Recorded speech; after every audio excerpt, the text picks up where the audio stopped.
ورحمۃ اللہ وبرکاتہ۔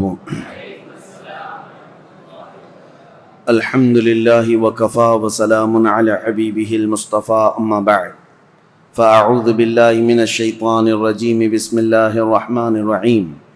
مثل الذین ينفقون اموالهم فی سبیل اللہ کمثل حبۃ انبتت 7 سنابل فی کل سنبلۃ 100 حبۃ واللہ یضاعف لمن یشاء واللہ واسع علیم۔ صدق اللہ مولانا العظیم۔ بارگاہ رسالت مآب صلی اللہ تعالی علیہ وسلم میں درود پاک کا ہدیہ پیش کریں۔ اللہم صلی علی سیدنا و مولانا محمد معدن الجود والکرم وآلہ واصحابہ الکرام وابنہ الکریم وبارک وسلم صلاة دائمة سرمدا ابدا۔ عزیزان گرامی وقار، اسلامی تاریخ کے خلافت کے دور کا یہ تیسرا مرحلہ ہے جب سیدنا عمر ابن خطاب رضی اللہ تعالیٰ عنہ کی شہادت ہو چکی تھی، اور یہ ایسا مرحلہ ہے کہ سیدنا عمر فاروق رضی اللہ تعالیٰ عنہ کی شہادت کے بعد ایک بہت بڑی ذمہ داری امت پر عائد ہو چکی تھی، کیونکہ اسلام کی سرحدیں کافی دور تک جا چکی تھیں۔ جیسے کہ فتوحات اسلامیہ میں نے عرض کیا ہے، ملک شام، ایران، یمن، مصر، فلسطین، یہ سارے علاقے دائرہ اسلام میں آ چکے تھے، حتیٰ کہ آذربائیجان تک کا علاقہ۔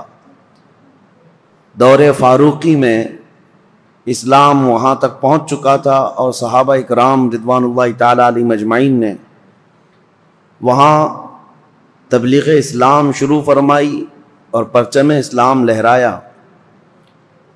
اب 10 سال خلافت کے امور پر فائز رہنے کے بعد جب سیدنا عمر فاروق رضی اللہ تعالیٰ عنہ شہید ہوئے تو اب خلافت کا مسئلہ آتا ہے، کیونکہ سب سے اہم مسئلہ خلیفہ کا چننا، اپنے امیر کو مقرر کرنا، اور سارے لوگ اس سے راضی رہیں، یہ بہت اہم مسئلہ ہوتا ہے۔ تو سیدنا عمر فاروق رضی اللہ تعالیٰ عنہ کو جو مسجد میں مارا تھا ظالم ابو لولو فیروز مجوسی، وہ تو خودکشی کر کے ختم ہو گیا، لیکن 3 دن تک سیدنا عمر فاروق رضی اللہ تعالیٰ عنہ باحیات تھے۔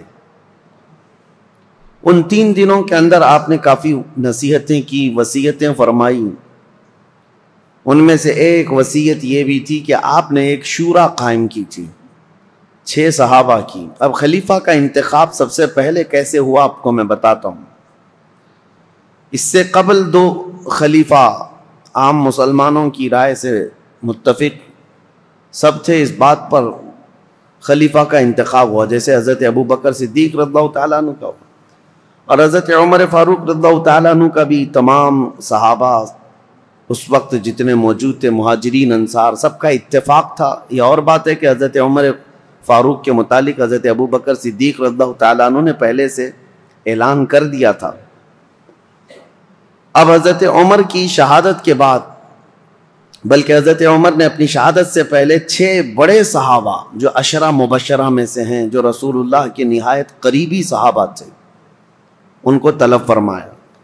ان میں حضرت طلحہ ہیں، حضرت زبیر ہیں، حضرت سعد بن ابی وقاص ہیں، حضرت عبد الرحمن بن عوف ہیں، اور پھر حضرت عثمان غنی اور حضرت علی ابن ابی طالب کرم اللہ وجہہ الکریم۔ یہ 6 صحابہ عشرہ مبشرہ میں سے ہیں۔ ان کے متعلق رسول اللہ صلی اللہ علیہ وسلم نے دنیا میں ہی جنت کی بشارت دی ہے، اور یہ معزز تھے، سابقین اولین میں سے تھے، یعنی سب سے پہلے اسلام لانے والوں میں سے تھے۔ حضرت عمر فاروق رضی اللہ تعالیٰ عنہ نے ان 6 سے کہا کہ تم سب اتفاق رائے سے مسلمانوں کے لیے امیر کا انتخاب کر لینا، کسی خلیفہ کا انتخاب کر لینا، اور زیادہ دن تک مسلمانوں کو الجھن کا شکار ہونے نہ دینا۔ یہاں تک کہ حضرت مغیرہ بن شعبہ رضی اللہ تعالیٰ عنہ ایک صحابی ہیں، ان کو، حضرت ابو موسیٰ اشعری ایک صحابی، ان کو حضرت عمر فاروق رضی اللہ تعالیٰ عنہ نے ایک گھر کے دروازے پر جمع کر دیا تھا۔ یہ 6 صحابہ اندر ہیں، اور کچھ مہاجرین اور انصار صحابہ ہیں۔ کہ کسی بھی باہر والے شخص کو یہاں اندر آنے نہ دینا جب تک کہ یہ لوگ خلیفہ کا انتخاب نہ کر لیں، فتنہ ہو سکتا ہے، نئے لوگوں کا شامل ہونا فتنے کا سبب بنتا ہے۔ حضرت عمر فاروق رضی اللہ تعالیٰ عنہ کی یہ بڑی دور اندیشیاں ہیں۔ میں ابھی اور بھی آپ کو بتاؤں کہ ان کی سیاست کیسی تھی حضرت عمر فاروق کی، جس کی وجہ سے معاملات کتنے ٹھیک ٹھاک تھے۔ 6 لوگوں کے اوپر آپ نے یہ ذمہ داری چھوڑی، اب انتخاب کیسے ہوا، خلیفہ کو کیسے منتخب کیا گیا، کیسے الیکٹ کیا گیا یا سیلیکٹ کیا گیا؟ اس کا طریقہ یہ رہا کہ حضرت عبد الرحمن بن عوف، ان کا بڑا کردار ہے، اس میں بڑا اہم رول ہے۔ یہ پہلے مدینہ طیبہ میں مہاجرین اور انصار صحابہ کے پاس قریب جا جا کر کے ان کی رائے لیتے تھے۔ تم بتاؤ تمہاری رائے کیا ہے، تم بتاؤ تمہاری رائے کیا ہے، رسول اللہ صلی اللہ علیہ وسلم کے اصحاب میں سب سے افضل اب کون ہے اور کس کو خلیفہ ہونا چاہیے؟ تو اکثر مہاجرین اور انصار حضرت عثمان غنی کے بارے میں کہتے تھے کہ حضرت عثمان بن عفان کو ہونا چاہیے، کیونکہ وہ داماد رسول بھی ہیں اور اسلام پر ان کا بڑا احسان ہے، امت پر، اور بڑے فیاض ہیں، سخی ہیں۔ اس اعتبار سے اب اس کے بعد سب کی رائے لے کر کے حضرت عبد الرحمن بن عوف آئے اور پھر حضرت عمر فاروق کا انتقال ہو گیا۔ پھر یہ 6 لوگ بیٹھے ہیں تو عبد الرحمن بن عوف کھڑے ہوئے، کہا میری تو خواہش نہیں ہے خلیفہ بننے کی۔ حضرت عمر نے 6 لوگوں کا نام دیا تھا کہ 6 میں سے کوئی بھی ایک منتخب کر لو، میری تو خواہش نہیں ہے خلیفہ بننے کی۔ تو ان کی بات پر حضرت سعد بن ابی وقاص کھڑے ہوئے، کہا میری بھی خواہش نہیں ہے خلیفہ بننے کی۔ 2 تو نکل گئے۔ اس کے بعد حضرت عبد الرحمن بن عوف نے کہا یہ تعداد کو اور کم کرنا چاہیے۔ حضرت زبیر سے پوچھا آپ کی کیا خواہش ہے؟ کہا کہ میں اپنے لیے نہیں، حضرت علی کے لیے میں اپنے آپ کو ترجیح دیتا ہوں۔ سجیسٹ کیا کہ میری طرف سے حضرت علی کرم اللہ وجہہ الکریم۔ حضرت طلحہ سے پوچھا گیا آپ کی کیا رائے ہے؟ انہوں نے کہا میں اپنی جو خواہش ہے یا میرے خلیفہ بننے کی اگر کسی نے امید رکھا ہو تو میں یہ سارا قربان کرتا ہوں حضرت عثمان غنی کے ہاتھ پر۔ 2 اور کم ہو گئے۔ حضرت طلحہ نے کہا میری خواہش نہیں ہے، میں حضرت عثمان کو سجیسٹ کرتا ہوں، اور حضرت زبیر نے کہا میں حضرت علی کو سجیسٹ کرتا ہوں۔ 4 کم ہو گئے یہ 6 کی شورا کی جماعت میں۔ پہلے 2 تو انہوں نے کہا ہم خلیفہ کے امیدوار ہے ہی نہیں۔ تو جب یہ 4 پیچھے ہٹ گئے تو اب حضرت علی اور حضرت عثمان 2 بچے تھے، حضرت عبد الرحمن بن عوف۔ اب ان دونوں کے درمیان کسی کو منتخب کرنا ہے۔ تو پہلے حضرت عثمان غنی کے پاس گئے، نہیں پہلے حضرت علی کرم اللہ وجہہ الکریم کے پاس گئے، کہا میں اللہ کے احکام اور رسول اللہ کی سنت پر اور آپ سے ہم سے پہلے جو گزر چکے 2 خلفاء کی سنت پر آپ سے بیعت لینا چاہوں، تو آپ کا کیا ارادہ ہے؟ حضرت علی رضی اللہ تعالیٰ عنہ نے فرمایا دیکھا جائے گا۔ آپ نے اتنا ہی جواب دیا۔ اور اس کے بعد حضرت عبد الرحمن بن عوف نے کہا کہ اگر میں آپ کی بیعت نہ کروں، حضرت علی سے پوچھا آپ حقدار ہیں، ابھی امیدوار ہیں؟ حضرت عبد الرحمن بن عوف خود کہتے ہیں اگر میں آپ کی بیعت نہ کروں تو آپ میرے لیے کس کو مشورہ دیں گے آپ کے علاوہ؟ حضرت علی نے کہا اگر آپ میرے ہاتھ پہ نہیں بیعت کرنا چاہتے ہیں تو میں مشورہ دیتا ہوں کہ عثمان بن عفان کے ہاتھ پہ بیعت کرو۔ حضرت عبد الرحمن بن عوف پھر حضرت عثمان کے پاس آئے، کہا میں اللہ کے احکام اور رسول اللہ کی سنتوں پر اور 2 پیشتر خلفاء کی سنتوں پر آپ سے بیعت لینا چاہوں۔ تو حضرت عثمان غنی نے کہا ٹھیک ہے، انہوں نے منظوری دی۔ پھر حضرت عثمان غنی سے حضرت عبد الرحمن بن عوف نے یہ پوچھا کہ اگر میں آپ سے بیعت نہ کروں، آپ حقدار ہیں، آپ خلافت کے مستحق ہیں، اس کے باوجود اگر میں آپ کے ہاتھ میں بیعت نہ کروں تو میرے لیے کسی دوسرے آدمی کے متعلق آپ مشورہ دے سکتے ہیں میں کس کے ہاتھ میں بیعت دوں؟ حضرت عثمان غنی نے کہا اگر آپ میرے ہاتھ پہ بیعت نہیں ہونا چاہتے تو میں مشورہ دیتا ہوں علی بن ابی طالب کے ہاتھ پہ ہو جائیں. یہ الگ الگ لے جا کر کے حضرت عبد الرحمن بن عوف نے پوچھا تھا، ان کو الگ لے جا کر، ان کو الگ لے جا کر. اور اس کے بعد پھر یہ بھی پوچھا تھا دونوں سے کہ اگر آپ کے ہاتھ پر بیعت نہ کی جائے تو کیا آپ کو اس کا خلق ہوگا؟ کہا قطعاً نہیں ہوگا، اس بات کا نہ غم ہوگا نہ قلق ہوگا. اس کے بعد حضرت عبد الرحمن بن عوف، مہاجرین اور انصار سب جماعت موجود تھی، اس جماعت کے درمیان آئے اور یہ 6 صحابہ عشرہ مبشرہ یہ بھی آئے. تو حضرت عبد الرحمن بن عوف نے اپنا سارا ماجرا بتایا کہ لوگوں سے میں نے معلوم کیا، اور اس کے بعد حضرت علی سے بھی میں نے پوچھا، حضرت عثمان سے بھی پوچھا. لوگوں نے پوچھا کہ کیا معلوم کیا، کیا پوچھا آپ نے لوگوں سے اور کیا آپ کو نتیجہ ملا؟ تو حضرت عبد الرحمن بن عوف نے کہا جو مجھے نتیجہ ملا وہ یہ ہے کہ حضرت عثمان کا ہاتھ پکڑتے ہیں اور کہتے ہیں میں اللہ اس کے رسول کے احکام پر ان کے ہاتھ پر بیعت کرتا ہوں. عبد الرحمن بن عوف رضی اللہ تعالیٰ عنہ کی بڑی عزت تھی. آپ نے جیسے ہی بیعت کیا، سیکنڈ نمبر پر سب سے پہلے حضرت علی کرم اللہ وجہہ الکریم نے بیعت کیا. کہا کہ ہم حضرت عثمان ابن عفان کو خلیفہ برحق تسلیم کرتے ہیں. اور اس کے بعد جوق در جوق مہاجرین اور انصار صحابہ کے جتنے بھی جماعتیں تھی، طبقے تھے، سبوں نے حضرت عثمان غنی کے ہاتھ پر بیعت کر لیا. اور بالاتفاق صحابہ کا اجماع ہوا اس بات پر، حضرت عثمان غنی کے ہاتھ پر سبوں نے بیعت کیا. لیکن ایک مسئلہ تھا، حضرت عثمان غنی رضی اللہ تعالیٰ عنہ خلیفہ تو مقرر ہو گئے. اس خلیفہ کے انتخاب میں تقریباً 15 سے 20 دن کا عرصہ گزر گیا. جب حضرت عثمان غنی رضی اللہ تعالیٰ عنہ تشریف لائے تو چونکہ آپ کی ولادت سے لے کر کے اب تک کے حالات اس سے قبل آپ نے سنا ہوگا، پھر مختصر میں آپ کو بتاؤں. مکہ مکرمہ میں شریف النفس تھے، طبیعت کے بڑے خلیق مزاج، اعلیٰ اخلاق کے تھے، شرم و حیا کے پیکر تھے. جہالت کے زمانے میں بھی کبھی آپ نے بتوں کی پوجا نہیں کی، نہ کبھی شراب نوشی کی، نہ کبھی جوا کھیلا، نہ کبھی گانا گایا. عربوں میں تو یہ سب چیزیں مشہور تھیں. اسلام لانے سے پہلے بھی آپ پاک باز تھے، عفت شعار تھے. حضرت عثمان خود کہتے ہیں کہ میں اسلام میں 3 نمبر پر داخل ہوا ہوں، اور حضرت ابوبکر صدیق رضی اللہ تعالیٰ عنہ کی تبلیغ پر 3 نمبر پر اسلام لانے والے حضرت عثمان غنی ہیں. اور عجیب اتفاق ہے کہ رسول اللہ کے بعد 3 نمبر پر خلیفہ بننے والے بھی عثمان ابن عفان. اسلام میں آنے میں بھی آپ کا 3 نمبر ہے، اور خلفائے راشدین میں بھی آپ کا 3 نمبر ہے. حضرت عثمان غنی رضی اللہ تعالیٰ عنہ حضور صلی اللہ تعالیٰ علیہ وسلم کے اصحاب الفیل کا جو واقعہ پیش ہے اس کے 7 سال بعد پیدا ہوئے تھے. 7 سال بعد، بعض حضرات نے کہا 6 سال بعد پیدا ہوئے. حضور صلی اللہ تعالیٰ علیہ وسلم کی بعثت کے 6 سال بعد پیدا ہوئے.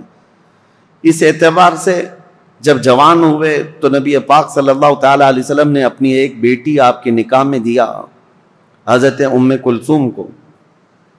اور ان کے انتقال کے بعد حضرت رقیہ کو، اور حضرت رقیہ کے انتقال کے بعد حضور صلی اللہ علیہ وسلم نے اپنی دوسری بیٹی حضرت ام کلثوم کو نکاح میں دیا. اور یہ حضرت عثمان غنی رضی اللہ تعالیٰ عنہ کے متعلق میرے آقا صلی اللہ علیہ وسلم کا فرمان علی شان ہے. انبیاء کرام علیہ السلام میں حضرت لوط علیہ السلام کے بعد یہ پہلے ہیں جنہوں نے اپنی اہلیہ کے ساتھ اللہ کی طرف ہجرت کی. کیونکہ حضرت عثمان غنی حبشہ گئے تھے ہجرت کر کے. جو 70 صحابہ ہجرت کر کے گئے تھے مکہ سے، مدینے کی ہجرت سے پہلے ایک اور ہجرت ہوئی ہے. 70 کے قریب صحابہ، اور اس میں عورتیں بھی تھیں. اس میں حضرت عثمان غنی رضی اللہ تعالیٰ عنہ اور ان کی اہلیہ محترمہ حضور صلی اللہ علیہ وسلم کی زوجہ، حضور صلی اللہ علیہ وسلم کی بیٹی، یہ ہجرت کر کے حبشہ گئے تھے. اس پر ان کی بڑی فضیلت ہے. ان کو صاحب الہجرتین کہا جاتا ہے، 2 ہجرتوں والا، اور ذن نورین کہا جاتا ہے کہ 2 نور والا. اور حضور اکرم صلی اللہ تعالیٰ علیہ وسلم نے یہ بھی فرمایا اب تک روئے زمین پر کوئی ایسا شخص نہیں جس کے عقد میں ایک نبی کی 2 بیٹیاں آئی ہوں سوائے عثمان بن عفان کے. حضرت عثمان غنی رضی اللہ تعالیٰ عنہ کے نکاح میں آئی. ایک کے انتقال کے بعد دوسری. اور نبی پاک صلی اللہ تعالیٰ علیہ وسلم یہ بھی فرماتے اگر میری 100 بیٹیاں ہوتی ایک کے بعد دیگرے اگر انتقال کر جاتی تو سب میں عثمان کے نکاح میں دیتا.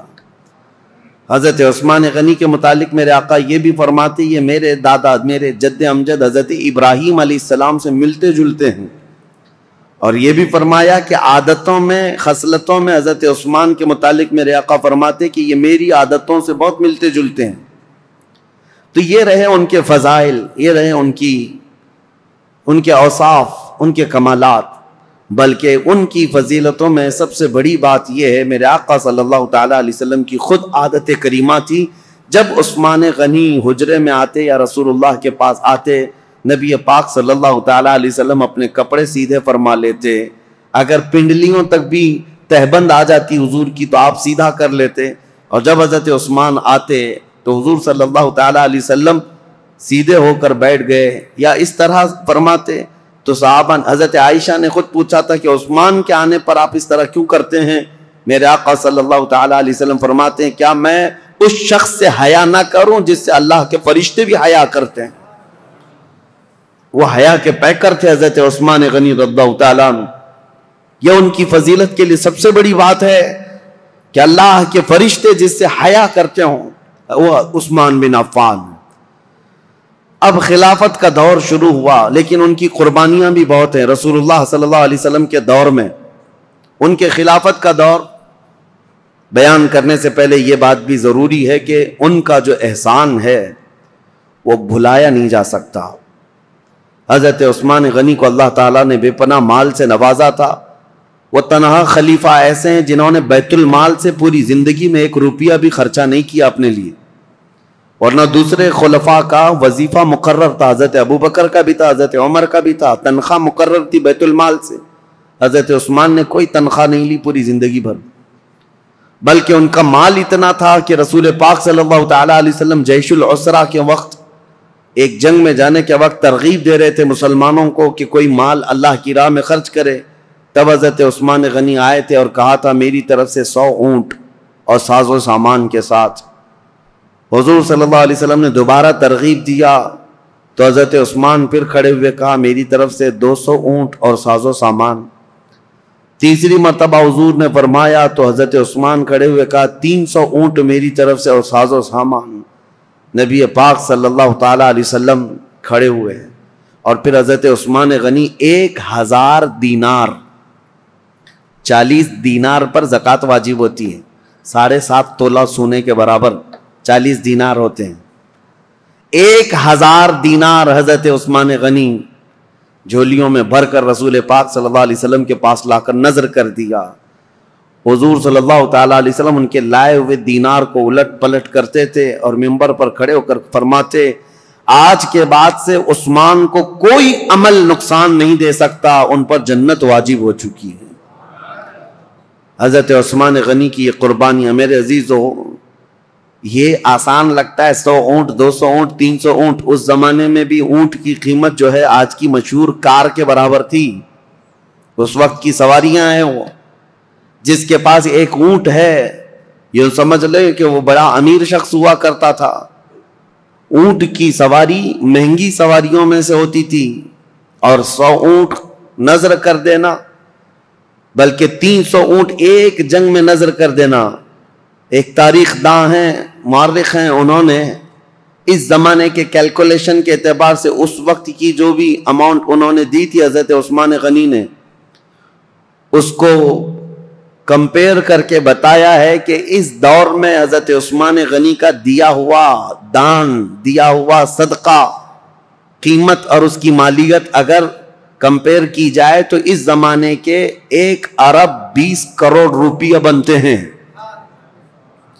116 کروڑ یا 120 کروڑ کے برابر وہ رقم ہوتی ہے جو آپ نے ایک بار میں دیا ہے.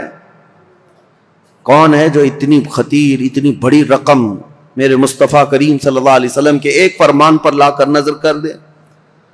حضرت عثمان غنی رضی اللہ تعالیٰ عنہ یہ وہ شخص ہیں کہ جب مدینہ طیبہ میں تشریف لائے تو مسلمانوں کے لیے میٹھے پانی کا ایک ہی کنواں تھا، وہ یہودی کے قبضے میں تھا اور وہ پیسوں سے بیچتا تھا.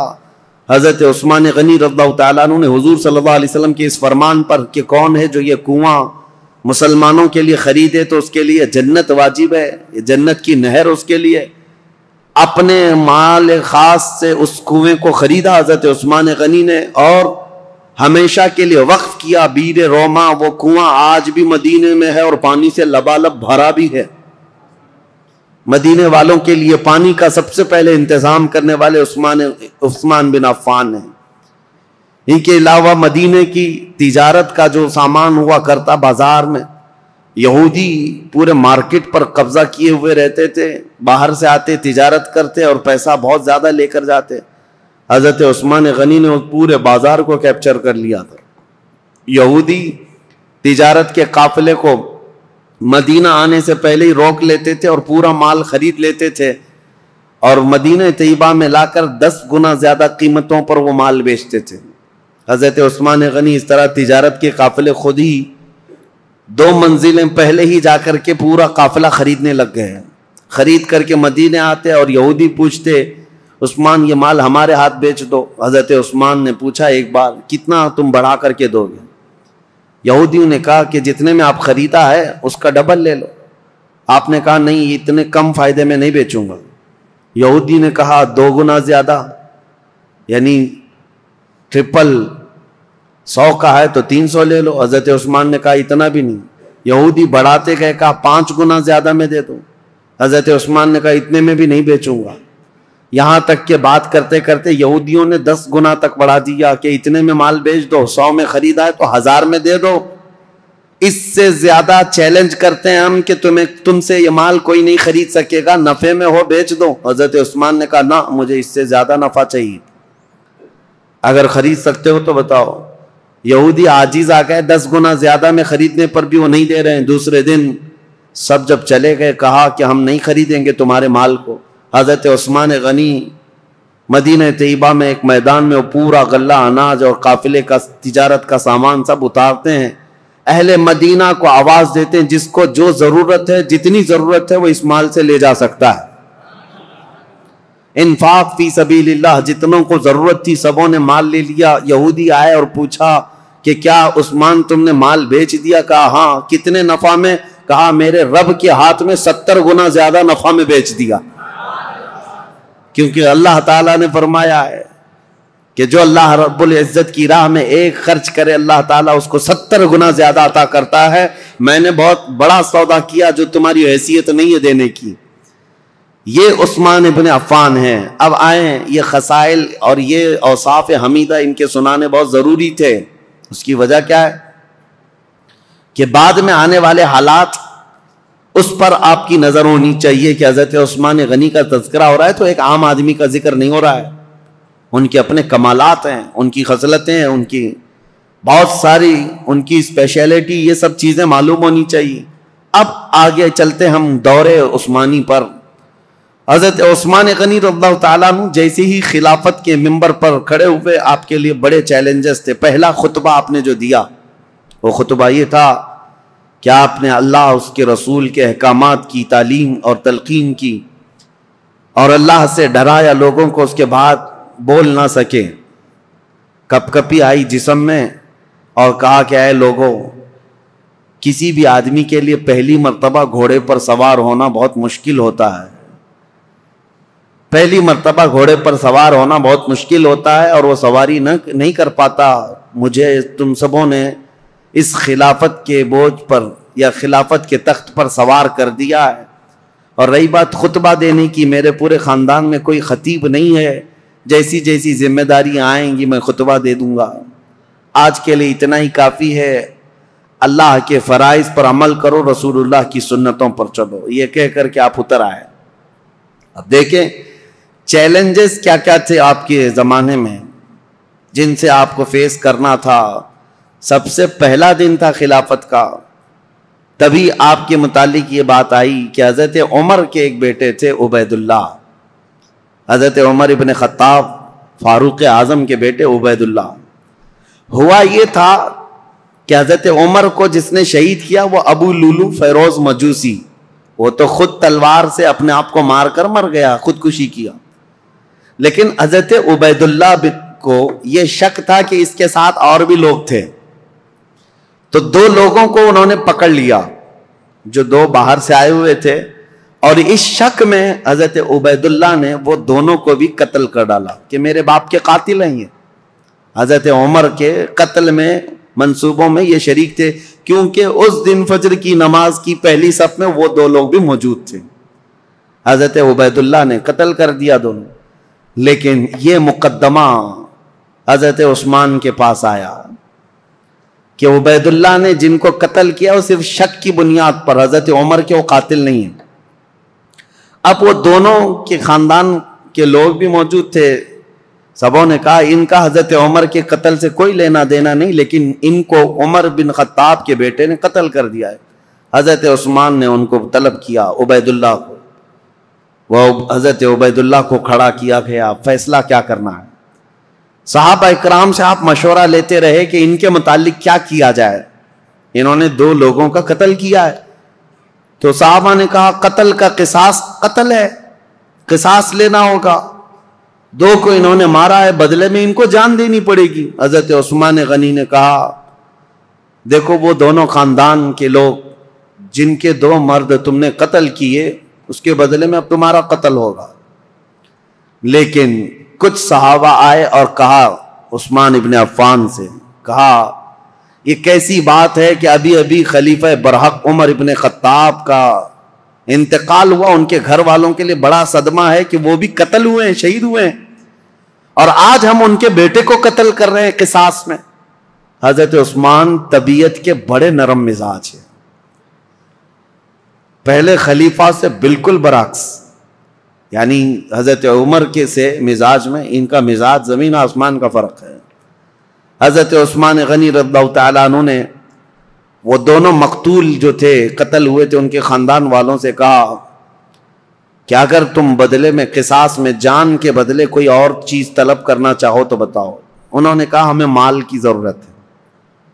حضرت عثمان نے جتنا انہوں نے طلب کیا تھا اس کا 10 گنا بڑھا کر کے اپنے جیب خاص سے وہ دونوں کے قتل کی دیت عطا کر دی، خون بہا اس کو کہا جاتا تھا، اور قتل کے بدلے میں یہ فدیہ دے کر کے ان کو آزاد کر، ان کو رخصت کر دیا۔ اس طرح حضرت عبید اللہ بن عمر کو بھی انہوں نے بچا لیا۔ یہ پہلا مقدمہ تھا جو حضرت عثمان ابن عفان کی خلافت کے دور میں پیش آیا۔ لیکن اس مقدمے کا چرچا سب جگہ پھیلا کہ آپ کا یہ عدل تھا کہ حضرت عثمان غنی رضی اللہ تعالیٰ عنہ نے مقتولین کے گھر بھی بھاری بھرکم معاوضہ پہنچایا اور حضرت عمر ابن خطاب کے گھرانے کو بھی بچا لیا۔ یہ حالات زیادہ دن تک نہیں چلے۔ بہرحال اب مجھے یہ بتانا ضروری ہے کہ حضرت عثمان ابن عفان رضی اللہ تعالیٰ عنہ طبیعت کے نرم مزاج تھے۔ جب آپ خلافت پر بیٹھے تھے اس وقت تو آپ کی عمر 70 سال کے قریب تھی۔ حضرت عثمان غنی رضی اللہ تعالیٰ عنہ 70 سے اوپر تھی۔ 70 سال کی عمر کے بعد آپ کو خلافت پر فائز کیا گیا ہے۔ آپ نے اپنے دور میں جو فوجیں بھیجی اور بہت سارے جو ممالک اسلامیہ یعنی دوسرے ممالک جو اسلام میں آئے ان کی بھی ایک لمبی فہرست ہے۔ پہلا تو یہ ہے کہ حضرت عثمان ابن عفان رضی اللہ تعالیٰ عنہ کے دور میں اسپین جو اس زمانے میں اندلس کہا جاتا تھا، آج کا اسپین، یہ حضرت عثمان غنی کے دور میں فتح ہوا، اور اسلامی فوجوں میں سب سے پہلے فوجیں پہلے میدان میں اتر کر کے لڑتی تھیں، لمبا لمبا سفر کیا ہے صحابہ نے۔ امیر معاویہ رضی اللہ تعالیٰ عنہ جو ملک شام کے گورنر تھے، حضرت عمر کے زمانے سے چل رہے تھے، حضرت امیر معاویہ وہ ملک شام دمشق کے والی تھے، گورنر تھے۔ ان کی ایک خواہش تھی کہ قبرص جو آج ترکی کا حصہ ہے، سائپرس جس کو کہتے ہیں، یا قبرص، یہ وہی علاقے ہیں۔ اب یہ یورپ کی سرزمین پر آتے، یہاں تک جانے کے لیے سمندر کا سفر کر کے ہی جانا پڑتا، خشکی سے نہیں۔ تو حضرت امیر معاویہ کی یہ خواہش رہتی تھی کہ سمندر کا راستہ طے کر کے ہم جائیں گے، قبرص فتح کریں گے، وہاں زرخیزی بہت ہے، ہریالیاں بہت ہیں، بہت خوشگوار جگہ ہے، حضرت عمر فاروق رضی اللہ تعالیٰ عنہ نے صحابہ کو بلایا اور پوچھا کہ کشتی کا سفر کیسا ہوگا. اس وقت تک صحابہ سمندر کی کشتی کا سفر کر کے لمبا فاصلہ طے کر کے کہیں گئے نہیں جنگ کے لیے. تو حضرت عمر نے جب یہ مشورہ لیا تو جس صحابی نے کشتی کی پوری ڈیٹیل بتائی وہ ایسی تھی کہ ایک بہت بڑا جانور ہے کشتی کے بارے میں, ایک بہت بڑا جانور ہے اور اس پر بیٹھنے والے کیڑوں کی طرح ہے, اور یہ لکڑا اگر پلٹ گیا تو سب غرق ہو جائیں گے اور چلتا رہا تو سب لوگ چمکتے رہیں گے. اس طرح کشتی کے بارے میں انہوں نے بتایا. کشتی کا سفر فائدہ کم ہے, نقصان بہت زیادہ ہے. حضرت عمر رضی اللہ تعالیٰ عنہ نے فوراً ہی کہا تھا میں مسلمانوں میں سے کسی بھی جماعت کو ایسے سخت سفر پر روانہ کرنے کے لیے بالکل منظوری نہیں دے سکتا. تو حضرت عمر کے پورے دور میں سمندر کے سفر پر صحابہ کو کبھی بھیجا نہیں گیا تھا, جبکہ حضرت امیر معاویہ کی بڑی خواہش تھی کہ سمندر کا سفر طے کر کے جائیں گے اور اس علاقے کو بھی فتح کر کے دائرہ اسلام میں داخل کریں گے. ان کو اجازت کبھی نہیں ملی. اب حضرت عثمان کا دور آیا تو چونکہ حضرت امیر معاویہ حضرت عثمان غنی رضی اللہ تعالیٰ عنہ کے رشتہ داروں میں سے بھی ہیں, اور ایک بڑا الزام حضرت عثمان غنی پر یہی ہے کہ وہ رشتہ داروں کا بہت خیال کرتے تھے اور ان کو بہت زیادہ نوازتے تھے. یہ بات حقیقت ہے کہ حضرت عثمان غنی اپنے رشتہ داروں کے لیے بہت نرمی رکھتے اور اپنے مال سے بہت زیادہ ان کی مدد کیا کرتے تھے, لیکن ان رشتہ داروں میں کچھ تو نااہل بھی نکلے, کچھ نااہل بھی نکلے. بہرحال حضرت عثمان غنی رضی اللہ تعالیٰ عنہ نے حضرت امیر معاویہ کی اس درخواست کو منظور کر لیا کہ کشتی کا سفر کر کے یہ قبرص جائیں گے, ترکی کا سفر. یہ سب سے پہلے مسلمانوں کی جماعت ہے جو کشتی میں سوار ہو کر کے جا رہی ہے, لیکن ساتھ میں حضرت عثمان نے یہ پابندی لگائی تھی کہ کسی بھی مسلمان کو زور زبردستی جہاد میں شریک نہیں کیا جائے گا. جس کی مرضی ہوگی وہ امیر معاویہ کی عمارت میں ان کی سپہ سالاری میں جا سکتا ہے. تو کسی کے اوپر بھی سختی کے ساتھ یہ حکم نہیں لگایا گیا. حضرت امیر معاویہ نے اعلان کیا جتنے مسلمان ساتھ ہوئے گئے, لیکن قبرص کے علاقے کے لوگ, سائپرس کے لوگ ٹھنڈے مزاج کے لوگ تھے, وہ جنگ اور جدال کو پسند کرنے والے لوگ نہیں تھے. انہوں نے بغیر جنگ کے اپنا سارا علاقہ حضرت امیر معاویہ کے حوالے کر دیا. قبرص, سائپرس, یہ ترکی کے جو علاقے ہیں یہ فتح ہوئے اور وہاں پرچم اسلام لہرانے لگا, اور اس زمانے سے لے کر آج تک پرچم اسلام لہرا رہا ہے. سمندر کے باہر اسلامی فوجیں جو پہنچیں سمندر کو کراس کر کے, یہ حضرت عثمان غنی کے دور میں ہوا. اب یہاں سے قبرص پر جیسے ہی مسلمان آئے, اس کے بعد پھر کوئی علاقہ بچا نہیں, وہاں سے طبرستان, پھر اس کے بعد جرجان, رشیا میں پہنچ گئے. رشیا کے وہ علاقے جو آج ازبکستان وغیرہ کہے جاتے ہیں, اس زمانے میں یہ سمرقند, بخارا, نیشاپور کے نام سے تھے. اب مسلمان فوجیں وہاں تک بھی پہنچ گئیں, سمرقند, بخارا, نیشاپور, یہ سب علاقے فتح ہوتے ہوتے رشیا جو آج کے دور کا رشیا ہے, اس کے بیچوں بیچ مسلمان پہنچ چکے تھے دور عثمان ابن عفان میں.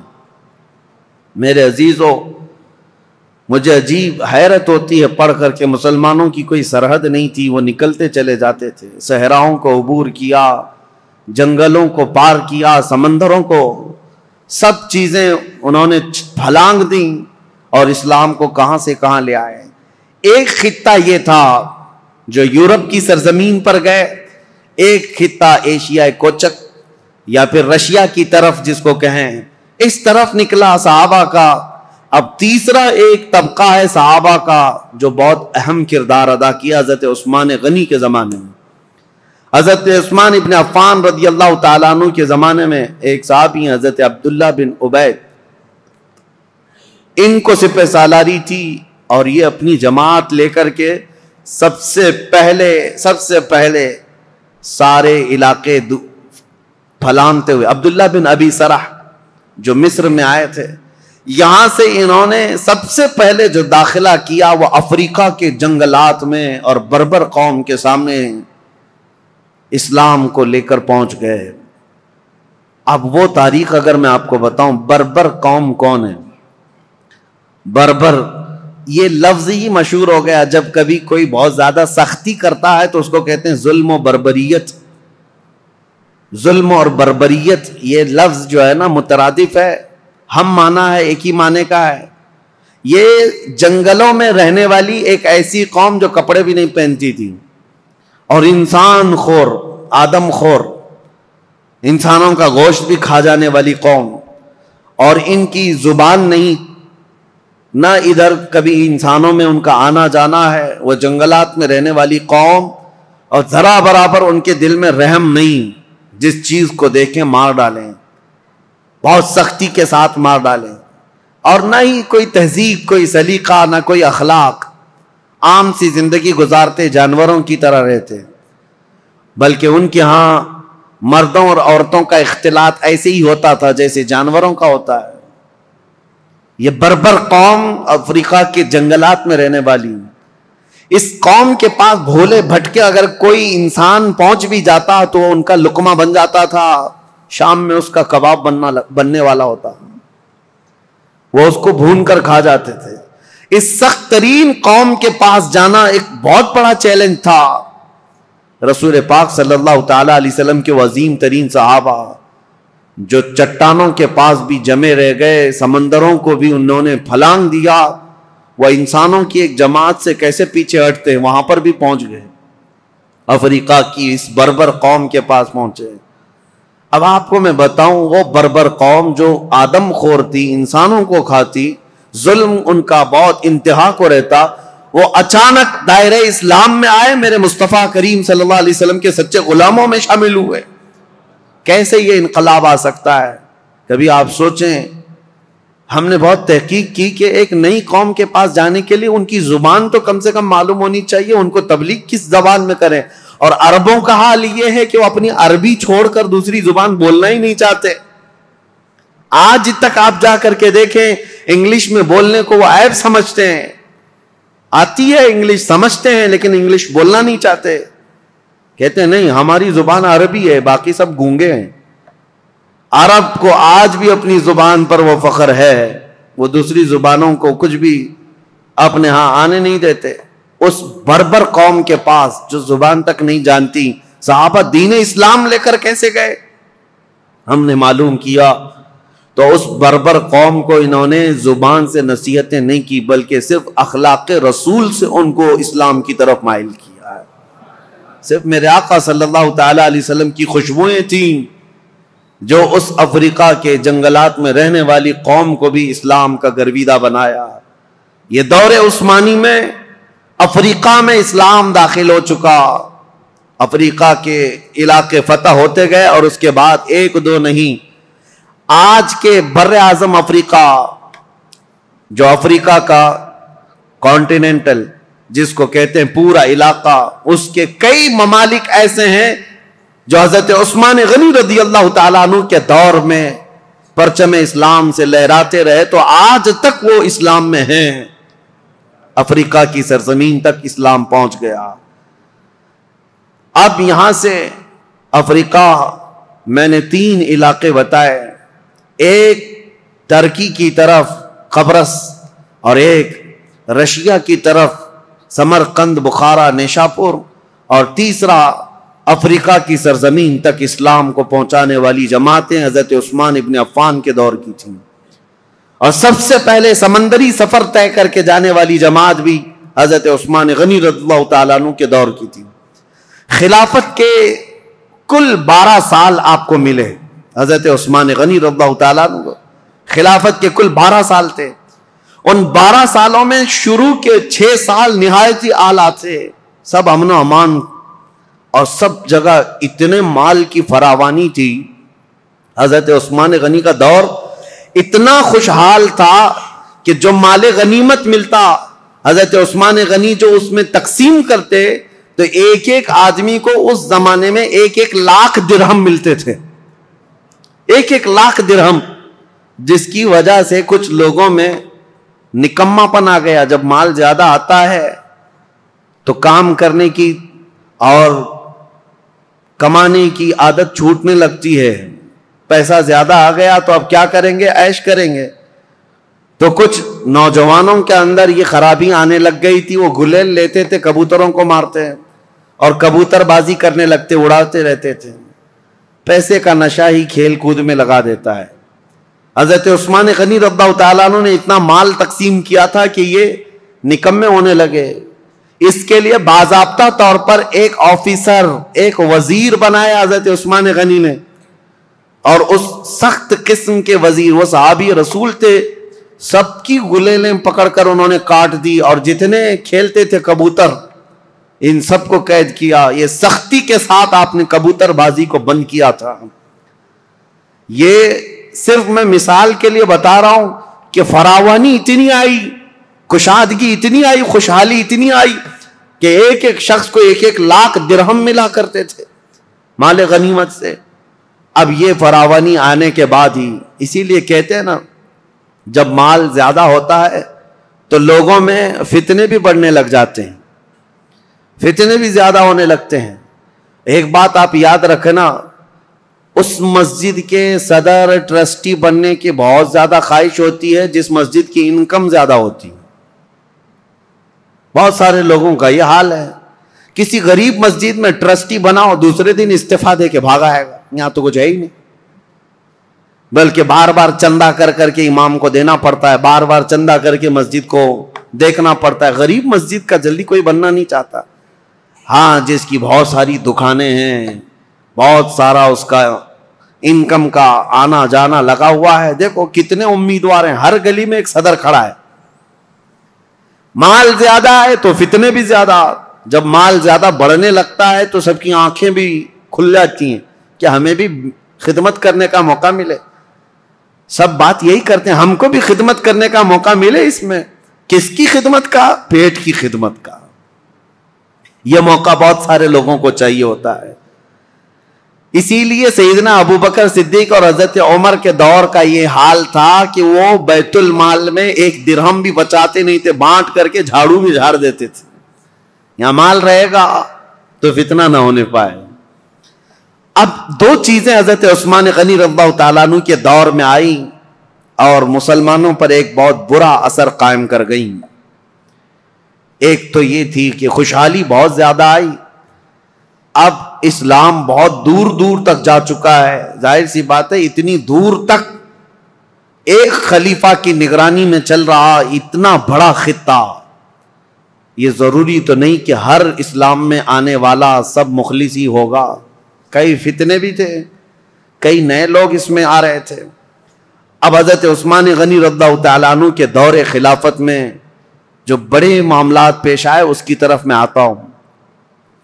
دوسرا ایک کام یہ ہو گیا تھا کہ حضرت عمر کے زمانے میں ان کی دور اندیشی دیکھیں. حضرت عمر کی، حضرت عمر نے ایک پابندی لگائی تھی. جو بڑے بڑے صحابہ تھے قریش خاندان کے، ان سب کو پابندی لگا رکھی تھی حضرت عمر نے کہ کوئی بھی مدینے کے باہر جائے گا نہیں. کیوں جانتے ہیں؟ میں پڑھ کر کے حیرت میں تھا کہ حضرت عمر نے یہ پابندی کیوں لگائی تھی. شہزادوں کو بھی پابندی تھی، بڑے صحابہ کو بھی پابندی تھی کہ باہر جائیں گے تو نئے نئے علاقے ہیں اور رسول اللہ صلی اللہ علیہ وسلم کی رشتہ داری کا اعزاز لے کر یہ سب سر آنکھوں پر بٹھائیں گے اور ان کو اتنا چڑھائیں گے کہ خلیفہ کے خلاف بھڑکا بھی دیں گے، آپ ہی خلیفہ بن جائیں. ہر علاقے کا ایک پیر صاحب ہو جائے گا. حضرت عمر فاروق نے سب کو مدینے سے باہر جانے پر پابندی لگائی تھی کہ کوئی باہر نہیں جائیں گے. یہ ان کی دور اندیشی تھی. یہ نہیں ہے کہ مسلمانوں کا ایک خلیفہ پر متفق ہونا بہت ضروری ہے، ورنہ سب کا سب نظام درہم برہم ہو سکتا ہے. لیکن حضرت عثمان غنی نے یہ پابندی ہٹا دی تھی. اب ہوا یہ کہ جو بھی صحابی قریش خاندان سے باہر جاتے تھے، جو نئے علاقے اسلام میں آئے تھے، وہ جوک در جوک انہیں دیکھنے کے لیے آتے تھے. یہ رسول اللہ کے خاندان کے ہیں، یہ رسول پاک صلی اللہ تعالی علیہ وسلم کے اہل بیت میں سے ہیں، قریش سے ہیں، اور سب ان کے پاس جمع ہوتے. وہی جو دور اندیشی حضرت عمر کے زمانے میں تھی. حضرت عثمان غنی نے یہ سب چیزیں ہٹائی اور اس کے بعد سب یہ چیزیں پھیلنے لگیں. صحابہ جو مدینے میں رہنے والے تھے وہ باہر جانے لگے. تو صحابہ کے دلوں میں اگرچہ بات نہیں آئی لیکن کچھ نہ کچھ جماعتیں بننی شروع ہو گئیں الگ الگ خیالات کے. حضرت عثمان غنی رضی اللہ تعالیٰ عنہ کے دور میں کچھ چیزیں ایسی آئیں جس کو آج تک یہودی اور عیسائی انگلی اٹھاتے ہیں ان کی خلافت کے دور کے متعلق. ان کو کہتے ہیں وہ کمزور خلیفہ تھے. نہیں، وہ بہت مضبوط خلیفہ تھے لیکن مزاج کے بڑے نرم تھے. مزاج کے بڑے نرم تھے. 6 سال آپ کی خلافت کے گزرے تھے. اس کے بعد کچھ ایسے معاملات پیش آئے کہ کچھ صحابہ جو کچھ علاقے کے گورنر تھے حضرت عثمان غنی نے ان کو معزول کر دیا. جیسے حضرت ابو ذر غفاری ملک شام میں کچھ علاقے کے گورنر تھے، آپ نے خط لکھ کر ان کو معزول کر دیا. حضرت عبداللہ بن مسعود بڑے صحابی ہیں، فقیہ صحابی، ان کو حضرت عثمان غنی نے معزول کر دیا. اور ان کے علاوہ حضرت ابو موسیٰ اشعری، حضرت مغیرہ بن شعبہ کوفہ کے والی تھے، ان کو آپ نے وہاں سے معزول کر دیا. یہ کبار صحابہ، بڑے بڑے صحابہ تھے. حضرت عثمان غنی نے جیسے ان کو معزول کیا لوگوں میں ایک الگ سی بات پھیلنے لگ گئی. حضرت عثمان غنی کے متعلق لوگوں میں یہ توہمات پھیلنے لگ گئے کہ کبار صحابہ، کابر صحابہ کو انہوں نے ہٹا دیا. اور اتفاق ایسا تھا ان صحابہ کی جگہ پر جن کو نیا گورنر بنایا گیا تھا وہ کہیں نہ کہیں سے حضرت عثمان غنی کے رشتہ دار ہو جاتے. تو یہ الزام آپ کے اوپر تھا کہ آپ نے اکابر صحابہ کو ہٹا کر اپنے گھر والوں کو سب جگہ بٹھایا. حالانکہ یہ الزام نہایت غلط ہے. حضرت عثمان غنی نے جس کو بٹھایا اس جگہ کا جو اہل تھا یا لائق تھا اسی کو بٹھایا. اور کئی لوگوں کو جو آپ نے عبداللہ بن ابی سرح، حضرت عمرو بن عاص جنہوں نے پورا مصر فتح کیا ہے ان کو بھی معزول کر دیا تھا حضرت عثمان نے. یہ سوال آپ سے کیا بھی گیا ہے کہ اتنے بڑے بڑے جگہوں پر آپ نے معزول کر دیا، حالات بدل جائیں گے، کیا ہوگا؟ ہر ایک کا جواب تھا، ہر ایک کا جواب تھا. اگر میں بتاؤں حضرت مغیرہ بن شعبہ جو کوفہ کے گورنر تھے ان کو اس لیے ہٹایا کہ حضرت عمر نے انتقال سے پہلے ہی وصیت کر دیا تھا کہ میرے بعد جو آئے مغیرہ بن شعبہ کو کوفہ کے گورنر سے برخاست کر دیا جائے. وہ حضرت عمر کی وصیت تھی. اور حضرت عبداللہ بن مسعود نہایت عمر دراز ہو چکے تھے، بوڑھے ہو چکے تھے. تو حضرت عثمان نے ان کے بڑھاپے کی وجہ سے کہ کام کاج میں دقت آئے گی معزول کیا. حضرت ابو ذر غفاری ایک ایسے صحابی ہیں کہ ان کا تو حال ایسا تھا کہ وہ کمانے ہی کے لیے کسی کو نہیں کہتے تھے، مال جمع کرنے کے قائل ہی نہیں تھے. اور بار بار لوگوں میں واز یہی کرتے تھے جو بھی مال کماتا اس کی وعید میں لمبا آواز کرتے، بیان کرتے.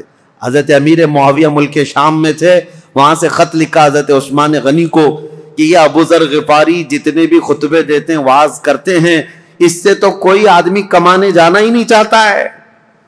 اتنی مذمت کرتے ہیں اور خود کچھ بھی نہیں لیتے، پیبند لگے کپڑے اس میں کانٹے لگا کر پہنتے ہیں. نہایت سادگی والے تھے، دنیا چاہیے ہی نہیں تھی. تو حضرت امیر معاویہ نے کہا لوگ اگر نہ کمائیں اور اس طرح اپنے معاش کی طرف فکر نہ کریں تو ہم دولت اسلام کو کیسے چلائیں، سلطنت اسلام کو. حضرت امیر معاویہ کا خط آیا تو حضرت عثمان غنی نے حضرت ابو ذر غفاری کو جس علاقے کے وہ گورنر تھے معزول کر کے یہ کہا آپ میرے پاس مدینے آ جائیں، میرے ساتھ رہیے. آپ ایسا نہیں ہے کہ ان کو دشمنی میں معزول کیا. اور حضرت ابو ذر غفاری کو معزول کر کے اپنے پاس بلایا تو ایسا نہیں ہے کہ ان کے ساتھ بدسلوکی کی گئی، بلکہ حضرت ابو ذر غفاری کو حضرت عثمان نے کہا جب تک آپ مدینے میں رہیں گے آپ کی کفالت میرے ذمہ ہے، جتنا خرچہ جو کچھ بھی لگتا رہے گا وہ آپ میرے سے لیں گے. وہ حضرت ابو ذر غفاری کھڑے ہوئے کہا یہ بندہ کسی کا محتاج نہیں ہے، نہ حضرت عثمان غنی سے 1 روپیہ لیا، 1 سکہ لیا، کچھ نہیں. مدینے کے باہر ربضہ ایک علاقہ تھا، ویران جگہ تھی، وہاں کوئی نہیں رہتا تھا، تنہا پوری زندگی وہاں پر آپ نے بسر کر لی.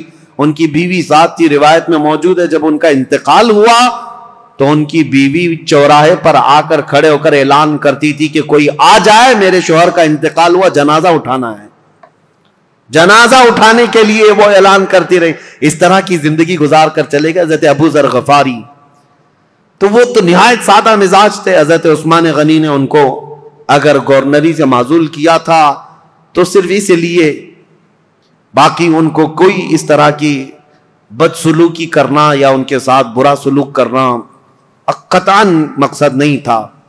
اور کچھ صحابہ کے بعد حضرت عمرو بن عاص، یہ مصر کے فاتح ہیں، مصر فتح کرنے والے، ان کو کیوں آپ نے معزول کیا؟ اس کی وجہ یہ ہے کہ مصر کی آمدنی اچھی خاصی تھی. حضرت عمرو بن عاص اس پر توجہ نہیں دیتے تھے. حضرت عثمان غنی نے لکھ کر کے بھیجا کہ مصر کی آمدنی بڑھتی جا رہی ہے، آپ اس میں اضافہ کریں. حضرت عمرو بن عاص اس پر توجہ نہیں دیتے تو آپ نے ان کو ہٹایا. عبداللہ بن ابی سرح ایک دوسرے وہاں پر صحابی تھے، ان کو مصر کی گورنری دی. اور حالانکہ دو علاقوں میں رہنے کی وجہ سے عمرو بن عاص اور عبداللہ بن ابی سرح کے درمیان کچھ نہ کچھ باتیں چلتی رہتی تھی. لوگ یہ کہتے تھے کہ دونوں کی بنتی نہیں، کچھ معاملات رہے ہوں گے. تو عبداللہ بن ابی سرح کو حضرت عثمان غنی نے مصر کا والی گورنر بنایا. انہوں نے 1 سال میں پورے مصر کی آمدنی کو ڈبل کر کے دکھایا. تو حضرت عثمان غنی کا فیصلہ برحق تھا. اس میں کسی کے بھی ساتھ حضرت عثمان غنی نے ناانصافی نہیں کی. لیکن دشمنان اسلام یہ لسٹ لے کر کے گھومتے ہیں کہ یہ بڑے بڑے صحابہ کو انہوں نے معزول کر دیا اور ان کی جگہ پر اپنے رشتہ داروں کو بٹھایا. حالانکہ عبداللہ بن ابی سرح جن کو گورنر بنایا تھا مصر کا، یہ حضرت عثمان غنی کا رشتہ دار تھے. لیکن چند سال نہیں گزرے ہوں گے حضرت عثمان نے ان کو بھی گورنری سے ہٹایا. یہ معاملات پیش آتے رہے. اب ایک فتنہ جنم لیتا ہے. اب میں آپ کو بتاؤں تاریخ کی وہ سچائیاں، بلکہ وہ کڑوی حقیقت جس سے آج تک پوری دنیا جوجھ رہی ہے مسلمانوں کی. آج تک پوری کائنات میں جتنے بھی مسلمان ہیں، یہ فرقے جو پیدا ہوئے، اس کی بنیاد کہاں سے شروع ہوئی؟ کس نے یہ بیج بویا تھا مسلمانوں کے بیچ؟ یہ فرقے کیسے پیدا ہو گئے؟ اتنی جماعتیں کیسے ہو گئی؟ یہ تاریخ آج سننا آپ کے لیے بہت ضروری ہے. حضرت عثمان غنی کے دور میں جو لوگ اسلام میں آئے تھے، میں کہہ رہا ہوں کہ یہ ضروری نہیں کہ سب کے سب مخلص اخلاص کے ساتھ آئے ہوں. کچھ تو ایسے ہی در پردہ تھے، منافقین بھی تھے. جب رسول اللہ کے زمانے میں تھے تو ان کے زمانے میں کیوں نہیں؟ ایک شخص ایسا ہے ایران کا رہنے والا. ایرانی لوگوں کو اس زمانے میں سخت خلش تھی عربوں سے. میں نے بتایا عربوں کی دشمنی تھی ان کے ساتھ. جب کسرا کی حکومت چلتی تھی تو ایرانیوں کی عربوں سے نہیں جمتی تھی، برسوں کی دشمنی ہے. عرب کا کوئی شخص ایران میں آ بھی جاتا تو اس کے کندھے کاٹ جاتے تھے. یہ بادشاہ ایک کا نام ہی ذوالأکتاف تھا جو کندھے کاٹنے میں مشہور تھا عربوں کے.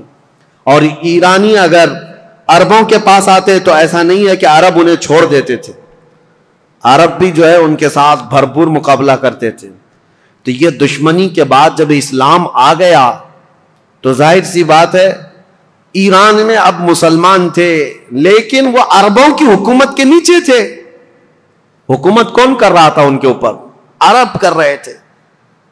اور اسی ایران کے رہنے والے ایک باشندے کی بات تاریخ میں نے اس سے قبل بھی بیان کیا، لیکن آج بھی نوجوانوں بہت توجہ سے سننا اور تاریخ کا یہ نام ہمیشہ یاد رکھ لینا. عبداللہ بن سبا ایک یہودی شخص، یہودی بھی اسلام میں آئے ہیں، عیسائی بھی آئے. یہودی تھا، یہ اسلام لایا. عبداللہ بن سبا، یاد رکھو عبداللہ بن سبا، یہ اسلام لایا. اور اسلام لانے کے بعد یہ مسلمانوں کی جماعت میں آیا، لیکن پکا مسلمان نہیں تھا، یہ یہودی ہی تھا. اس نے دیکھا کہ ان عربوں کی حکومت پوری دنیا میں پھیلتی جا رہی ہے. انہوں نے ایران کو فتح کر لیا، شام کو فتح کر لیا، روم کو فتح کر لیا. دل کے اندر جو کڑن تھی اور اس کا بدلہ لینے کے لیے ہمیشہ اس بات کے اندر انتظار میں رہتا تھا کہ کوئی کمی ان کی نظر آ جائے جس کو لے کر کے مسلمانوں میں ہم جماعتیں بنا دیں. تو عبداللہ بن سبا یہ وہ پہلا شخص ہے جو اسلام میں فتنہ انگیزی شروع کرنے کے لیے کیا کیا؟ حضرت عثمان غنی کی کمیاں گنانا شروع کیا جماعتوں میں جا جا کر کے، اس کی فتنہ انگیزیاں جب بصرہ میں پہنچی، بصرہ ایک شہر ہے عراق کا، تو حضرت مغیرہ بن شعبہ وہاں پر موجود تھے، تو انہوں نے اس کو شہر بدر کر دیا، وہاں سے نکال کر بھیج دیا۔ وہ کوفہ آیا، کوفہ کے جو والی تھے ان کو بھی سعید بن عاص، ان کو جب خبر ملی تو کوفہ سے بھی اس کو بھگا دیا گیا۔ عبداللہ بن سبا اب مصر پہنچا۔ مصر آنے کے بعد مصر کے نئے جو لوگ اسلام میں آئے تھے ان کے دلوں میں یہ بات ڈالنا شروع کیا کہ عثمان جو ہے ایک کمزور خلیفہ ہیں اور صرف رشتہ داروں کا خیال کرتے ہیں، اپنے رشتہ داروں کے لیے وہ بہت زیادہ پیسہ بھی دے دیتے ہیں، نذرانے بھی دیتے ہیں، جبکہ حضرت عثمان غنی اپنے رشتہ داروں کو جو مال دیتے تھے وہ بیت المال سے نہیں، وہ اپنے جیب خاص سے دیتے تھے، ان کا مال ہی اتنا تھا، وہ دیتے تھے، نوازتے تھے۔ اب میں آپ کو بتاؤں عبداللہ بن سبا کا یہ فتنہ اثر کرنے لگ گیا لوگوں میں، مسلمانوں میں یہ بات آنے لگ گئی اپنے خلیفہ کے متعلق۔ اب انقلاب انقلاب نام سے کچھ نعرے شروع ہو گئے۔ کہاں پر؟ کوفہ میں انقلاب کے نام سے نعرے شروع ہوئے۔ حضرت سعید بن عاص ایک صحابی ہیں، وہ کوفہ کے گورنر تھے، انہوں نے دیکھا یہ کوفہ میں کیا ہو رہا ہے، لوگ روزانہ جیسے یہ پلے کارڈ لے کر کے اتر جاتے ہیں۔ اس زمانے میں وہ احتجاج کرتے رہتے تھے کہ ہم کو ایک نئی چیز چاہیے، تبدیلی چاہیے، انقلاب چاہیے۔ تو سعید بن عاص نے حضرت عثمان کو یہ لکھ کر بھیجا، کوفہ والے شاید مجھے پسند نہیں کرتے ہیں، یہ ابو موسیٰ اشعری کو پسند کرتے ہیں۔ تو حضرت عثمان غنی نے ان کو معزول کر دیا، سعید بن عاص کو کہا کہ تم اتر جاؤ، کوفہ والوں کی پسند کے مطابق ابو موسیٰ اشعری کو گورنر بناؤ۔ گورنر تو بنایا لیکن کوفہ والوں کی وہ خواہش نہیں تھی، ابو موسیٰ اشعری بھی گورنر بنے لیکن فتنہ ٹھنڈا نہیں ہوا، انقلاب انقلاب، کیونکہ یہودیوں کا ڈالا ہوا بیج تھا، انہیں پورے خلافت کو ہلانا تھا۔ خلافت کے نظام کی دشمن قوم اس دور میں بھی سب سے بڑی کوئی دشمن قوم ہے تو یہودی قوم ہے۔ میں آپ کو بتاؤں، مولانا محمد علی جوہر، مولانا شوکت علی، یہ آزادی کے موقع کے جو مشہور نام ہے، آپ کو پتا ہوگا، ان کی کتاب میں ایک بات انہوں نے لکھی ہے، وہ خلافت جب ختم ہو رہی تھی ترکی کی خلافت عثمانیہ، اگرچہ نام سے خلافت قائم رہی، اور جب وہ ختم ہو رہی تھی تو یہ بیچارے دوڑ رہے تھے، بھاگ رہے تھے کہ نہیں خلافت کو قائم کرنا ہے کسی نہ کسی کو، اور خلافت کمیٹیاں ہندوستان میں بھی بنائی تھی، بھائی کلہ میں آج بھی موجود ہے خلافت ہاؤس، یہ اس دور کا بنا ہوا ہے، اور آج بھی میلاد شریف کا جلوس جو ہے وہ خلافت ہاؤس سے نکلتا ہے۔ ممبئی والوں کو پتا ہے نہیں پتا معلوم نہیں، خلافت ہاؤس آج بھی ہے بائک اللہ میں۔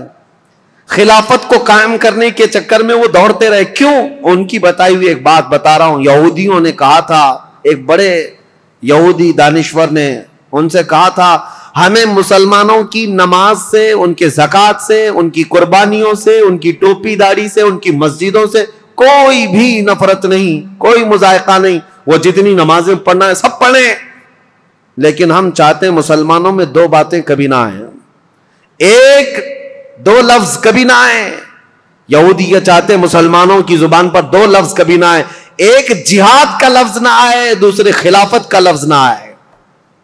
پوری دنیا سے انہوں نے یہ دو ناموں کو مٹانے کے لیے ایڑی چوٹی کا زور لگایا۔ یہودی آج سے نہیں، عبداللہ بن سبا کے زمانے سے۔ عبداللہ بن سبا یہ وہ فتنہ ہے جو خلافت کو ہلانے کے لیے آیا تھا، پوری خلافت کو وہ مدینہ طیبہ کی درہم برہم کرنا چاہتا تھا، اس کے لیے وہ فیلڈ بنانا شروع کیا۔ اور آپ کو پتا ہے اسی طرح کا یہودی تھا لارنس آف عربیہ جس کو کہتے ہیں، جس نے خلافت عثمانیہ کو ہمیشہ کے لیے اس دنیا سے ختم کیا ہے، عربوں کو اٹھایا ترکیوں کے خلاف، اور پورے عرب میں ایک ایسا فتنہ مچایا۔ لارنس آف عربیہ جو انگلینڈ کا باشندہ، وہ عربی اتنی اچھی بولتا تھا کہ جو اصل عرب ہے وہ نہیں بول پاتے تھے، اور عربوں میں رہ کر کے ان کے مزاج میں یہ بات ڈالا تھا کہ تم عرب اور ترکی تم پر آ کر حکومت کرتے ہیں۔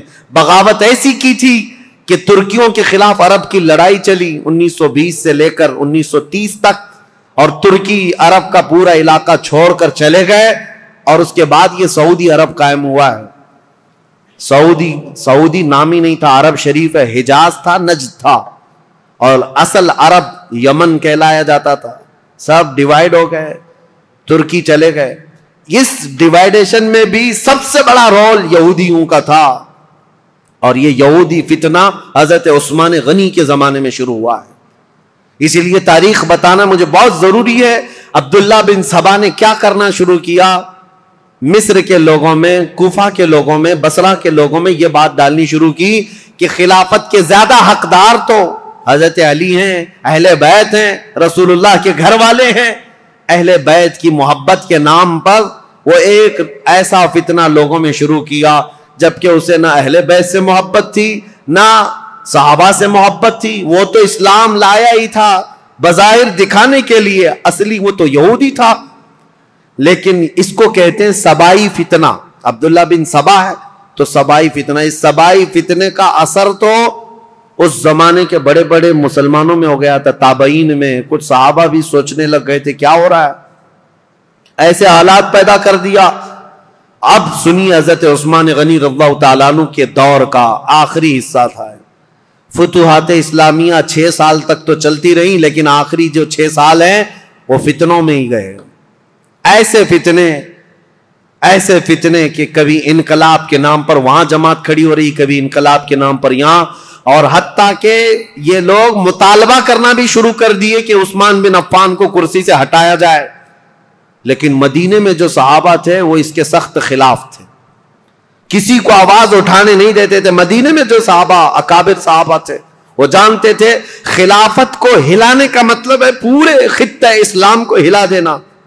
پھر جو علاقے مسلمانوں کے زیر نگیں آئے ہیں وہ سب کے سب پھر واپس چلے جائیں گے. رعب و دبدبہ پورے خطوں پر ایسا قائم تھا خلیفہ وقت کا، کسی کی مجال نہیں ہوتی تھی. تو خلافت کو ہلانا مطلب اتنے بڑے خطے کو، کہاں نیشاپور، سمرقند، بخارا، قبرص، ترکی اور افریقہ کی سرزمین تک جو خلافت کا دائرہ پھیلا ہے، ایک ہی خلیفہ ہے.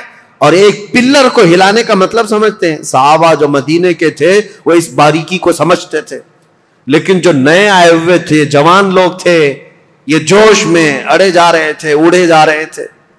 اور اس کے بعد یہ فتنہ ابھرتا ہوا یہاں تک پہنچا کہ مصر میں عبداللہ بن ابی سرح، جس کے بارے میں بتا رہا ہوں، یہ حضرت عثمان غنی رضی اللہ تعالیٰ عنہ کا رشتہ دار بھی تھا.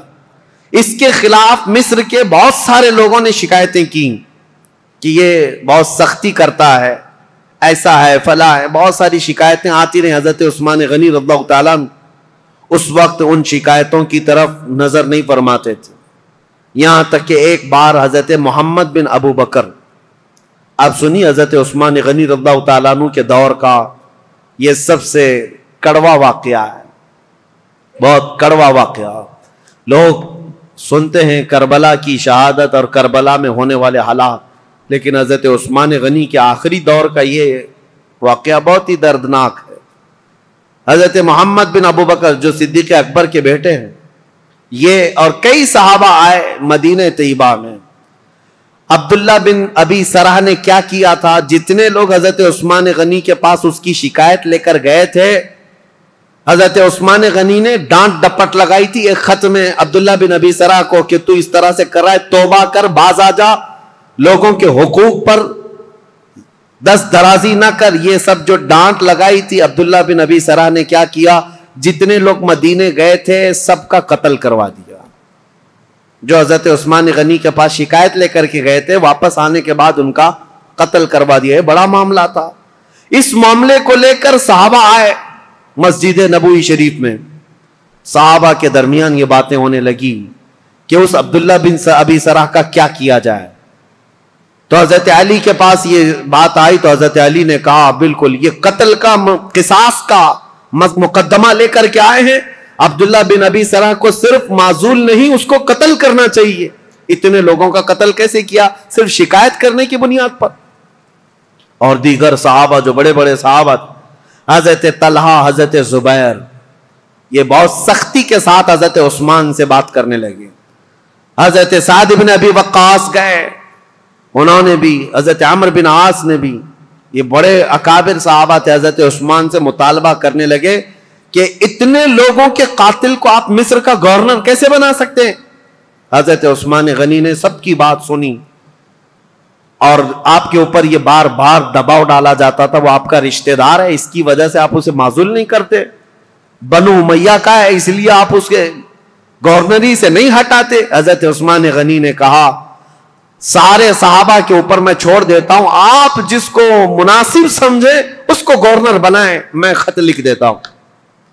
تو جو صحابہ تھے انہوں نے حضرت محمد بن ابو بکر کو کہا کہ ان کو نیا گورنر بنایا جائے اور عبداللہ بن ابی سرح کو مصر کی گورنری سے ہٹا دیا جائے. حضرت عثمان غنی نے لیٹر دے دیا، کہا کہ جاؤ عبداللہ بن ابی سرح کو ابھی کے ابھی معزول کر دینا اور اسے ادھر بھیج دینا، اور آپ آج سے مصر کے والی اور گورنر بن جائیں. حضرت محمد بن ابو بکر جب جانے لگے تو انصار اور مہاجرین صحابہ کی ایک جماعت بھی آپ کے ساتھ جا رہی تھی کہ مصر کے حالات دیکھیں یہ امپلیمنٹ ہوتا ہے یا نہیں، اور مصر کے لوگوں کو سمجھائیں جو ابھی ابھی انقلاب نام سے اٹھے ہوئے ہیں، جن کو بلوائی کہتے ہیں، وہ کسی کے سمجھ میں بھی نہیں آتا. آج تک یہ ایجپشن ویسے ہی ہیں، ان کی کھوپڑی ہٹی رہتی ہے. یہ فرعونوں کے دور کے لوگ ہیں، فرعون ان کو ڈنڈے سے سیدھا کرتا رہا ہے. آج تک ایسی سخت قسم کی طبیعت رکھنے والے لوگ ہیں. ان کو سمجھانے کے لیے انصار اور مہاجرین صحابہ کی ایک پوری جماعت گئی. آپ سنیے ہوا کیا. حضرت عثمان غنی رضی اللہ تعالیٰ عنہ کے گھر میں پلتا تھا مروان بن حکم نام سے. یہ مروان بنو امیہ کا ایک شخص ہے، حضرت عثمان غنی کے خاندان میں رشتہ دار میں، لیکن صحیح آدمی نہیں تھا، عیاش طبیعت کا. مروان بن حکم حضرت عثمان غنی کے گھر پر رہتا تھا.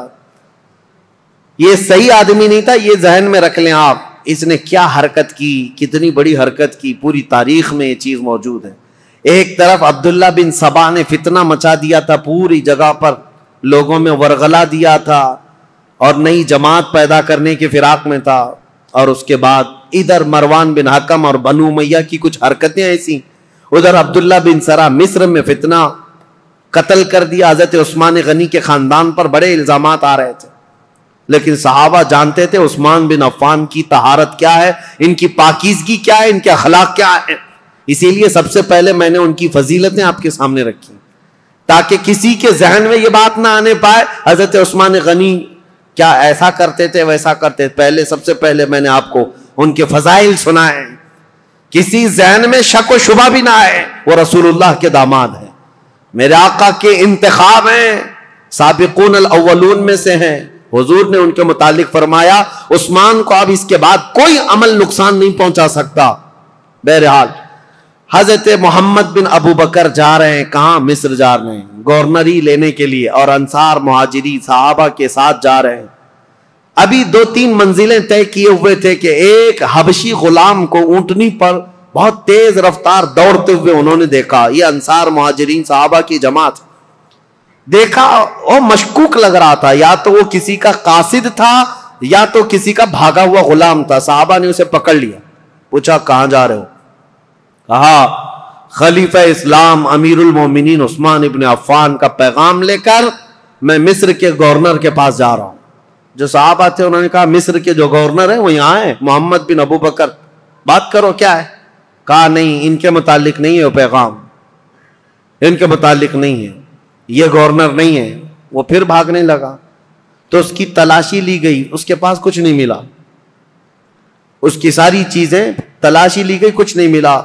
اور وہ تھوڑا آگے گیا تھا، حضرت محمد بن ابو بکر کو شک ہوا کہ کچھ تو ہے، یہ اس قدر مشکوک انداز میں کیوں جا رہا ہے. اس کو پھر سے پکڑا، اس کے پانی کا جو مشکیزہ تھا وہ بالکل سوکھا تھا، اس کو ہلایا تو اس کے اندر کوئی چیز تھی، اس کو پھاڑ دیا تو دیکھا ایک خط تھا مہر لگا ہوا. اور پہلے جو خط ہوتے تھے اس کو ڈامر جیسی ایک چیز آتی تھی، وہ لگا کر کے سیل بند کر دیا جاتا تھا، کوئی نہیں کھول سکتا. اور یہ سیل بند خلیفہ کا لیٹر ہوا کرتا. حضرت محمد بن ابو بکر وہ خط لے کر کے آئے اور سارے صحابہ کی جماعت تھی، انصار اور مہاجرین کی، جو ابھی مصر جا رہے تھے.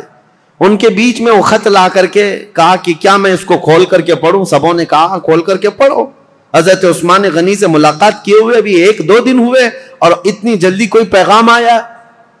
کھول کر کے جب خط پڑھا اس میں لکھا ہوا تھا عبداللہ بن ابی سرح کے نام خلیفہ اسلام امیر المومنین عثمان بن عفان کی طرف سے خط ہے کہ اے عبداللہ بن ابی سرا، جیسے ہی محمد بن ابو بکر مصر آئے تو اسے قتل کر دینا، اور جو لوگ تیری شکایت لے کر کے آئے تھے ان کو کسی ہیلے بہانے سے مار دینا، ختم کر دینا، اور مدینے سے ایک جماعت جا رہی ہے، ان کو ادھر ادھر منتشر کر دینا، اور تم اپنی گورنری پر برقرار رہنا فقط۔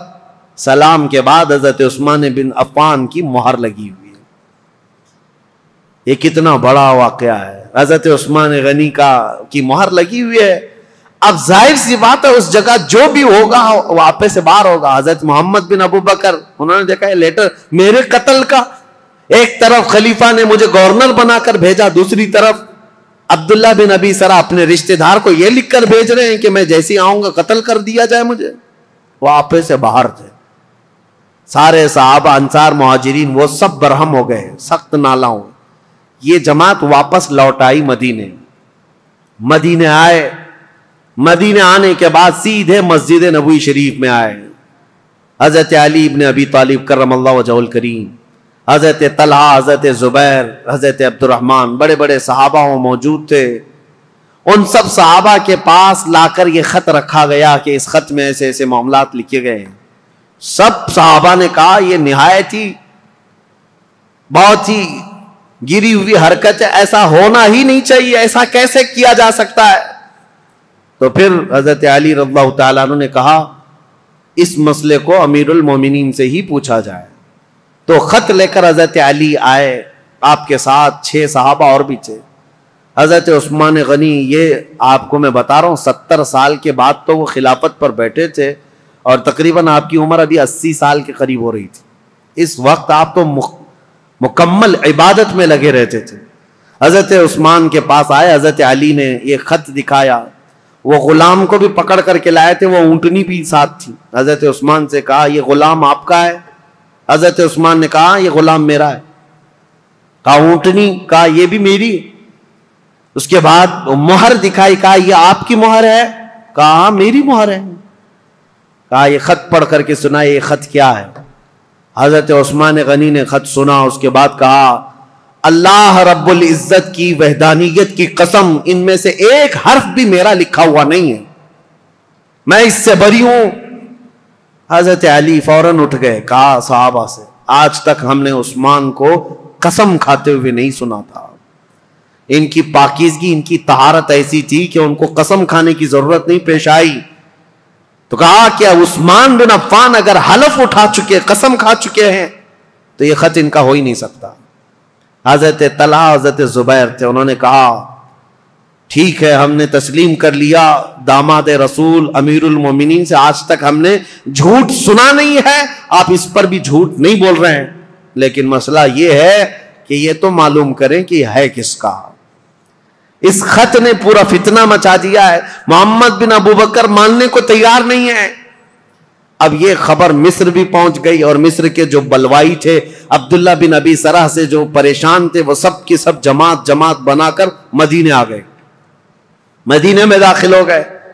حضرت طلحہ اور حضرت زبیر نے جب تحقیقات کی تو پتہ چلا حضرت عثمان کے گھر میں رہنے والا مروان، یہ اس کی حرکت تھی، اس نے حضرت عثمان غنی کی مہر چرائی تھی، اور خط چرا کر کے اس پر لکھا اور حضرت عثمان کی مہر لگائی، ان کی اونٹنی لیا، ان کا غلام بھیجا، اور اس کو یہ کہہ کر بھیجا امیر المومنین کا حکم ہے مصر کے گورنر لے جاؤ، لیکن بیچ میں پکڑا گیا اور راز فاش ہو گیا۔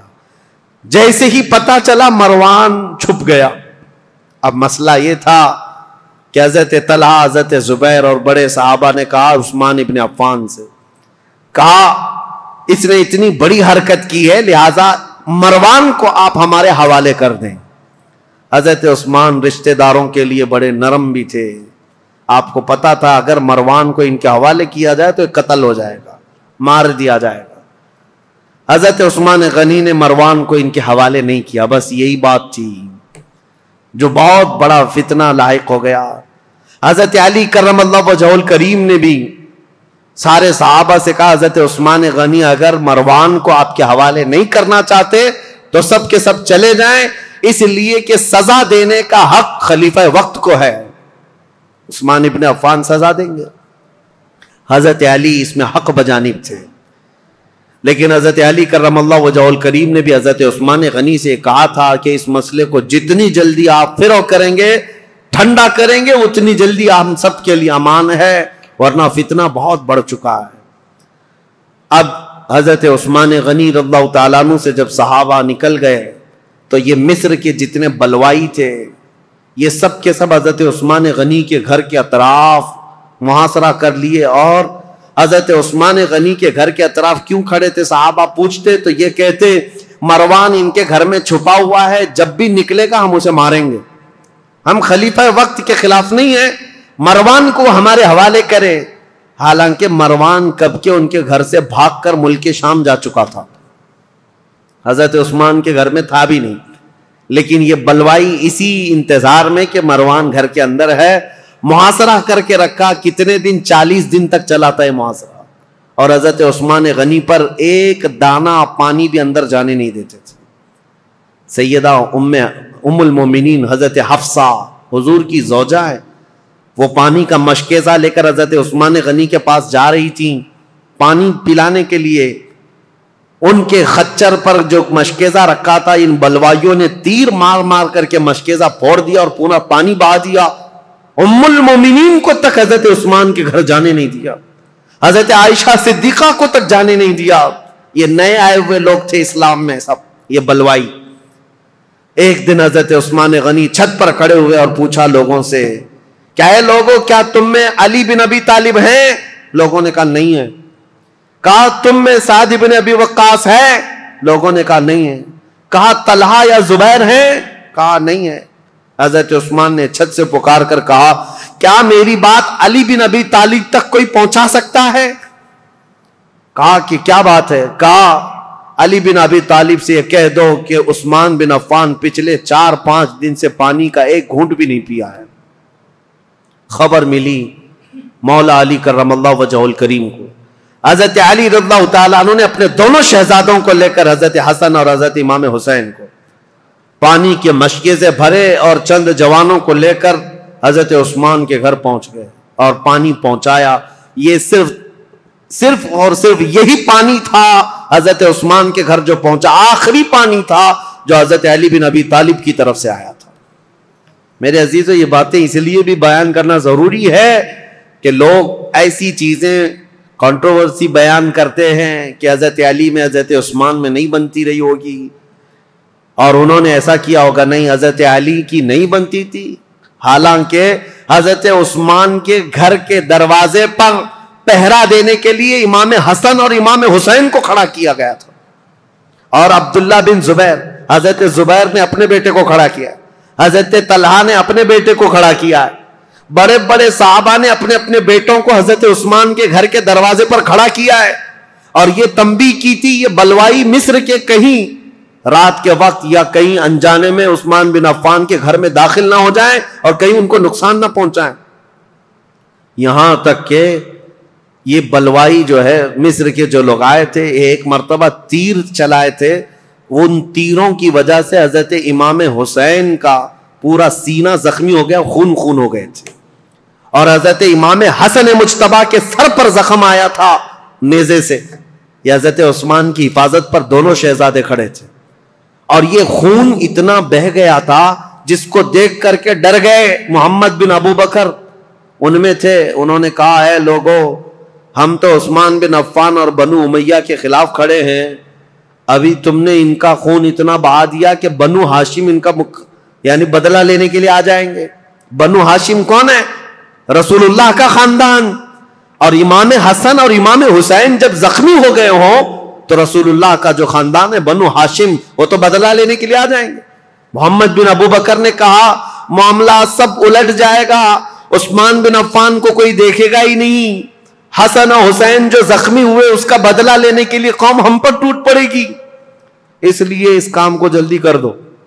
محمد بن ابو بکر اور چند لوگ چھت پھلان کر کے حضرت عثمان غنی کے گھر کے اوپر سے اندر داخل ہوئے۔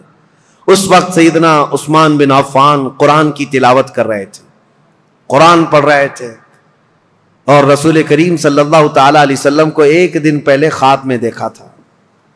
نبی پاک صلی اللہ تعالی علیہ وسلم کو خواب میں دیکھ کر پھوٹ کر رونے لگے حضرت عثمان.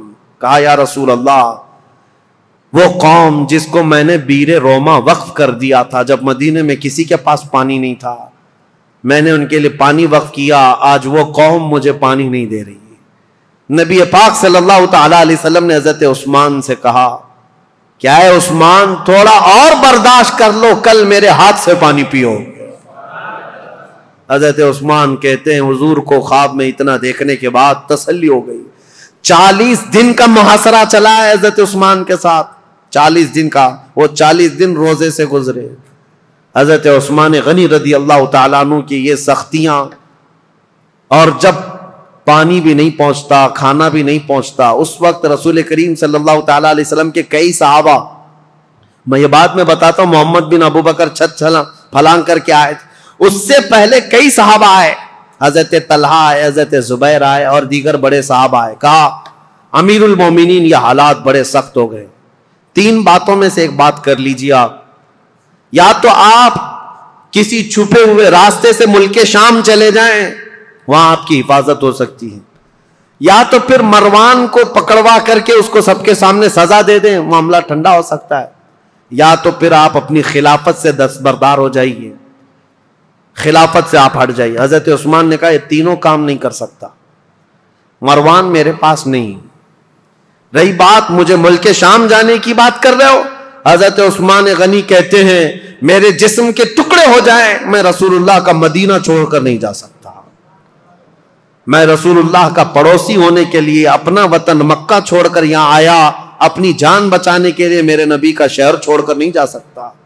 اور رہی بات تیسری، خلافت چھوڑ دیجئے، سنو اس بات کا مجھے شوق نہیں ہے، لیکن میرے آقا صلی اللہ تعالی علیہ وسلم کی حدیث ہے، رسول اللہ نے فرمایا تھا عثمان بن عفان کو ایک جبہ دیا تھا اور اس کے بعد کہا اے عثمان اللہ تمہیں ایک جبہ پہنائے گا اور میری امت اس کو اتارنے کی کوشش کرے گی، لیکن تم موت تک اس جبے کو اتارنا مت.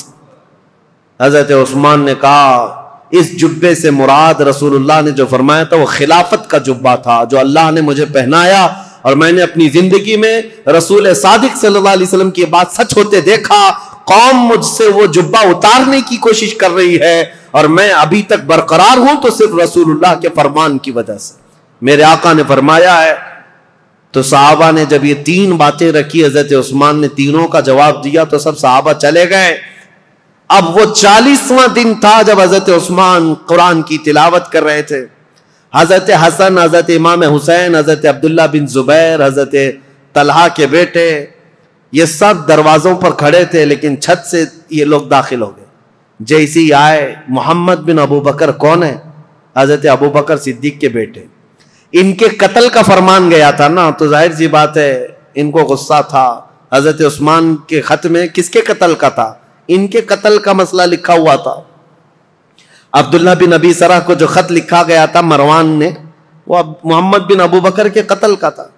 تو محمد بن ابو بکر داخل ہوئے اور آتے ہی حضرت عثمان غنی کی داڑھی پکڑ لی.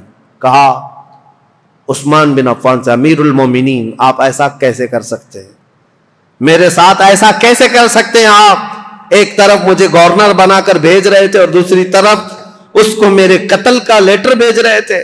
حضرت عثمان نے نہیں کچھ نہیں کہا اے محمد اگر تیرے باپ یہ حرکت کرتے ہوئے دیکھتے تو زندہ نہیں بچتا.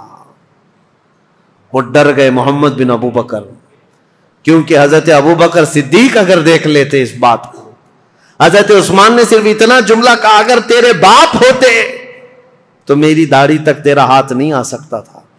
تو حضرت محمد بن ابو بکر ان کے ہاتھ پر کانپنے لگ گئے، پیچھے ہو گئے، اور اس کے بعد دروازے پر جا کر زور زور سے توبہ کرنے لگے مجھ سے کیا ہو گیا، اور گھر سے باہر نکل کر کے آئے.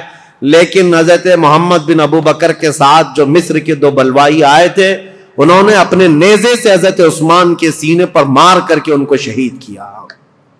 انا للہ و انا الیہ راجعون. سیدنا عثمان بن عفان رضی اللہ تعالیٰ عنہ کو جس وقت شہید کیا گیا، آپ کا خون نکل کر کے قرآن کے ورقوں پر پڑا تھا، اور جس آیت پر پڑا تھا وہ یہ تھی فَسَيَكْفِيكَهُمُ اللَّهُ، اللہ ان لوگوں کے لیے کافی ہو جائے گا اللہ ان کے لیے کافی ہو جائے گا. صبغۃ اللہ ومن احسن من اللہ صبغہ، اللہ کا رنگ سب سے بھاری رنگ ہے، اس سے بہتر رنگ کس کا ہے؟ اس آیت پر وہ خون کے قطرے پڑے تھے. وہ قرآن پاک آج بھی ترکی میں موجود ہے. حضرت عثمان غنی کا تلاوت کرنے والا جو قرآن تھا، میرے عزیزو، یہاں شہادت عثمان بن عفان ہو گئی. اتنا قتل ہوتے ہی آپ کی جو بیوی اس وقت موجود تھی، نائلہ، یہ چھت پر کھڑی ہو گئی اور چیخ کر کے لوگوں کو خبر دینے لگی، امیر المومنین قتل ہو گئے، امیر المومنین قتل ہو گئے. آواز سن کر کے صحابہ تیزی سے دوڑنے لگ گئے. مسجد نبوی کے آس پاس سب صحابہ جمع ہونے لگے. حضرت علی کرم اللہ وجہہ الکریم کی بات پھر میں بتاؤں. حضرت علی باہر کہیں گئے ہوئے تھے، آپ کو خبر دی گئی تو سر پٹ دوڑاتے ہوئے گھوڑے کو اس طرح سے مدینے آئے تھے، اور آتے ساتھ سب سے پہلے حضرت علی کرم اللہ وجہہ الکریم نے حضرت عثمان کو قتل ہوتے ہوئے دیکھا تھا، مقتول پڑے ہوئے تھے. تو آتے ساتھ سب سے پہلے حضرت امام حسن کو ایک تماچا لگایا، امام حسین کے سینے میں گھونسا مارا اور کہا، کیا میں تم دونوں کو عثمان بن عفان کی حفاظت کے لیے نہیں کھڑا کیا تھا؟ دونوں شہزادے رو پڑے اور کہا، بابا جان، ہم نے ان کی حفاظت میں کوئی کمی نہیں کی. یہ بلوائیوں نے چھت کو پھاڑ کر کے حضرت عثمان کے گھر میں داخلہ لیا ہے اور ہمیں اس بات کی خبر نہیں تھی. اگر انہیں ہمارے درمیان سے جانا ہوتا تو ہم کسی کو زندہ نہ چھوڑتے. حضرت علی کرم اللہ وجہہ الکریم سے دوسرے صحابہ نے کہا، آپ اپنے شہزادوں کا مواخذہ نہ کریں، اس لیے کہ یہ سارے اپنی حفاظت کے کام مکمل کما حق ادا کرتے رہے. اس کے بعد حضرت محمد بن ابو بکر کو طلب کیا حضرت علی نے. حضرت علی جلال میں تھے، پوچھا محمد بن ابو بکر کہاں ہے؟ بلایا اور ان کو پکڑ کر کے لائے اور کہا، کیسے تم داخل ہوئے؟ کہا، یہ میری غلطی تھی، چھت کے اوپر سے میں داخل ہوا. کہا، تم قاتل ہو عثمان بن عفان کے؟ کہا، اللہ کی قسم میں عثمان بن عفان کا قاتل نہیں ہوں، میں بالکل انہیں قتل نہیں کیا. جیسے ہی میرے ہاتھ ان کی داڑھی تک گیا، انہوں نے میرے باپ کا نام یاد کیا اور مجھے غیرت ایسی آئی کہ میں کھڑا نہ ہو سکا اور ان کے دروازے پر کھڑے ہو کر کے میں نے سچی توبہ کی ہے. حضرت علی کرم اللہ وجہہ الکریم نے ان کی باتیں سنی. اتنے پر کافی نہیں، ان کا ہاتھ پکڑ کر گھر میں لے گئے اور امیر المومنین عثمان بن عفان کی جو اہلیہ تھی ان کو طلب کیا. جو زوجہ تھی وہ گھر میں اندر تھی، بلایا اور کہا، کیا عثمان بن عفان کے قاتل یہ ہیں؟ ان کی زوجہ نے کہا، نہیں، یہ گھر میں اندر آتے ہوئے تو ان کو میں نے دیکھا ہے اور انہوں نے قتل نہیں کیا. یہ جتنی باتیں کہہ رہے ہیں وہ سچ ہے. انہوں نے داڑھی بھی پکڑی تھی. میرے شوہر نے ان سے کہا بھی تھا، ابو بکر ہوتے تو یہ نہیں ہوتا، تو یہ چھوڑ کر چلے گئے تھے. یہاں تک کہ حالات کی میں شاہد ہوں کہ یہ چھوڑ کر گھر سے نکل گئے تھے، لیکن ان کے ساتھ 2 لوگ آئے تھے مصر کے رہنے والے لوگ، میں انہیں جانتی نہیں، انہیں پہچانتی نہیں. ان دونوں نے قتل کیا ہوگا. ان کے علاوہ کوئی وہاں عینی گواہ نہیں تھا، عینی شاہد نہیں تھا، آئی وٹنس نہیں تھا حضرت عثمان غنی کو قتل ہوتے ہوئے دیکھا ہو کسی نے. حضرت علی کرم اللہ وجہہ الکریم باہر آئے. یہ اسلام میں پیدا ہونے والا سب سے پہلا فتنہ تھا. حضرت سعد بن ابی وقاص نے کہا، اسلام کا دروازہ فتنوں کے لیے کھول دیا گیا ہے. عثمان بن عفان کے قتل کے ساتھ اب یہ دروازہ قیامت تک نہیں بند ہو سکتا. فتنوں کا دور جو شروع ہوا ان کے قتل کے ساتھ آج تک چل رہا ہے. اور میں نے عبداللہ بن سبا کا جو نام لیا تھا وہ اس لیے کہ اس نے مولا علی کرم اللہ وجہہ الکریم کی حمایت میں ایک جماعت پیدا کی اور لوگوں کو اکسایا، ورغلایا، اور ایک ایسی جماعت پیدا کی جن کو رافضی کہتے ہیں، غلو کرتے ہیں. وہ صحابہ کو گالیاں دینے لگے، عثمان بن عفان کو گالیاں دینے لگے اور حضرت علی، حضرت حسنین کریمین کی شان میں غلو کرنے لگ گئے اور گڑ گڑ کر کے نئی نئی حدیثیں بنانے لگ گئے. یہ فرقہ جو پیدا ہوا اسلام میں، یہ عبداللہ بن سبا کا ڈالا ہوا بیج تھا. اور آج بھی اہل تشیع جو شیعہ حضرات وہ عبداللہ بن سبا کو برا بلا نہیں کہتے، بلکہ اس کا تو بہت بڑا مزار بنایا ہوا، وہ فتین شخص کا بہت بڑا مزار بنایا اور اس کا احترام کرتے ہیں، اس کو برا بلا کہنے بھی نہیں دیتے. لیکن تاریخ کی سچائیاں یہ ہیں، اسلام میں سب سے پہلے یہ فتنہ لانے والا، مسلمانوں کو بھڑکانے والا، خلیفہ وقت کے خلاف اکسانے والا عبداللہ بن سبا تھا. اور اس کے فتنے کا اثر یہاں تک پہنچا کہ حضرت عثمان بن عفان کا قتل ہو گیا، حضرت عثمان شہید ہو گئے۔ اللہ اکبر، 12 سالہ یہ خلافت کا دور ختم ہوتے ہی اسلام کی ان سرحدوں میں اور ان زمینوں میں ایسا اندھیرا چھا گیا، ایسا اندھیرا چھا گیا کہ اس کے بعد پھر یہ خلافت کا دور جو آگے بڑھا، زیادہ دن تک نہیں، مولا علی کرم اللہ وجہہ الکریم کا دور آیا اور اس کے بعد خلافت راشدہ ختم ہو گئی۔ میرے آقا صلی اللہ تعالیٰ علیہ وسلم کی حدیث ہے، الخلافت بعدی 30 ثم الملوک، میرے بعد 30 سال خلافت چلے گی، اس کے بعد بادشاہ آئیں گے۔ اور اگر آپ کاؤنٹ کریں گے تو یہ چاروں خلفائے راشدین جو ہے ان کی مدت اور ان کا زمانہ ٹوٹل 30 سال کا ہوتا ہے وہ رسول اللہ کے فرمان کے مطابق۔ لیکن ان چاروں خلفاء میں سب سے لمبا زمانہ اگر کسی کو ملا ہے تو عثمان بن عفان کو ملا ہے۔ حضرت عثمان غنی رضی اللہ تعالیٰ عنہ کی عمر مبارک ان کے انتقال کے وقت بعض روایتوں میں 82 ہے، بعض میں 80 ہے، بعض میں 79 ہے، بہرحال، اور ایک روایت تو 90 سال کی ملتی ہے کہ آپ کے انتقال کے وقت آپ کی عمر 90 سال کے قریب تھی۔ لمبی عمر بھی پائی اور خلافت کا دور بھی لمبا چلا۔ رسول پاک صلی اللہ تعالیٰ علیہ وسلم نے ان کو اپنی ایک انگوٹھی دی تھی اور کہا تھا کہ اس کو سنبھالے رکھنا، اور اس انگوٹھی کی آپ بہت حفاظت کرتے تھے، اور حضور نے فرمایا تھا جس دن تم سے یہ انگوٹھی ضائع ہو جائے گی، فتنوں کا دروازہ ایسے کھلے گا کہ قیامت تک کوئی اس کو بند نہیں کر سکے گا۔ حضرت عثمان غنی کی خلافت کے 6 سال ہوئے تھے۔ مسجد قباء جہاں ہے آج، وہاں ایک کنواں تھا، حضور صلی اللہ علیہ وسلم اکثر وہاں جب تشریف لے جایا کرتے اپنے پیر اس کنویں میں چھوڑ کر بیٹھتے تھے عصر کے بعد، اور صدیق اکبر حضرت عمر کے زمانے میں بھی یہ سنت چلی آ رہی تھی۔ حضرت عثمان کو بھی یہ پسند تھا حضور کی اداؤں کا، جب آپ کا دور تھا وہ بھی اس کنویں کے پاس جاتے تھے اور اس میں پیر لٹکائے بیٹھتے تھے۔ ایک بار اس کنویں کے پاس بیٹھے تھے، ہاتھ میں کچھ حرکت کیا، انگوٹھی نکل کر کے اس کنویں میں گر گئی۔ آپ کی خلافت کے 6 سال ہوئے تھے، اسی وقت یہ واقعہ پیش آیا۔ اس انگوٹھی کو تلاش کرنے کے لیے پورے کنویں کا پانی خالی کروا دیا، ریت بھی چھنوا دیا، لیکن اس انگوٹھی کو نہ ملنا تھا، نہ ملی۔ حضرت عثمان نے کہا یہ میرے آقا صلی اللہ علیہ وسلم کی بشارت تھی۔ اس کے بعد جو فتنے اٹھے، ایسے اٹھے تھے کہ ایک جہجہ غفاری نام کا شخص حضرت عثمان غنی منبر پر کھڑے تھے، مسجد نبوی کے خطبہ دے رہے تھے، اور ان کا عصا تھا ہاتھ میں۔ وہ جہجہ غفاری بیچ خطبے کے دوران کھڑا ہوا، حضرت عثمان غنی کو برا بھلا کہتے ہوئے ان کے ہاتھ سے لکڑی چھین لیا اور گھٹنے پر رکھ کر کے ان کے عصا کو توڑ دیا تھا۔ سامنے اس طرح کی حرکت کرنے کی کسی کی مجال نہیں تھی، لیکن حضرت عثمان غنی کی نرم مزاجی کا لوگوں نے فائدہ اٹھایا۔ حضرت عثمان غنی نے کچھ نہیں کہا، منبر سے اتر آئے، کہا اللہ میرے معاملے کے لیے کافی ہے۔ صحابہ کہتے ہیں وہ جہجہ غفاری لکڑی توڑ کر کے باہر نکلا نہیں تھا کہ اس کے گھٹنے میں سڑن پیدا ہوئی، ایسی سڑن پیدا ہوئی کہ اس کے گھٹنے میں کیڑے پڑ گئے تھے، ہمیشہ پیپ بہتا تھا، اور اسی گھٹنے کے اس سڑن کی بیماری میں ہی اس کی موت ہو گئی۔ اور پھر یہ بھی روایت موجود ہے جتنے بلوائی آئے تھے حضرت عثمان غنی کے قتل کے لیے، وہ سب کے سب وہاں سے قتل کر کے جانے کے بعد جب یہ معاملہ ختم ہوا، حضرت عثمان غنی کی تدفین ہو گئی، جا رہے تھے، جاتے ہی راستے میں اکثر کے دماغ پورے پاگل ہو گئے، دیوانے ہو گئے، اور اسی پاگل پن میں وہ اپنے سروں کو ٹکراتے ہوئے مر گئے۔ ان میں سے ایک شخص بھی بچا نہیں جو مصر پہنچا ہو۔ حضرت عثمان غنی رضی اللہ تعالیٰ عنہ کی کرامات بھی بہت ساری ہیں، بہت ساری ہیں۔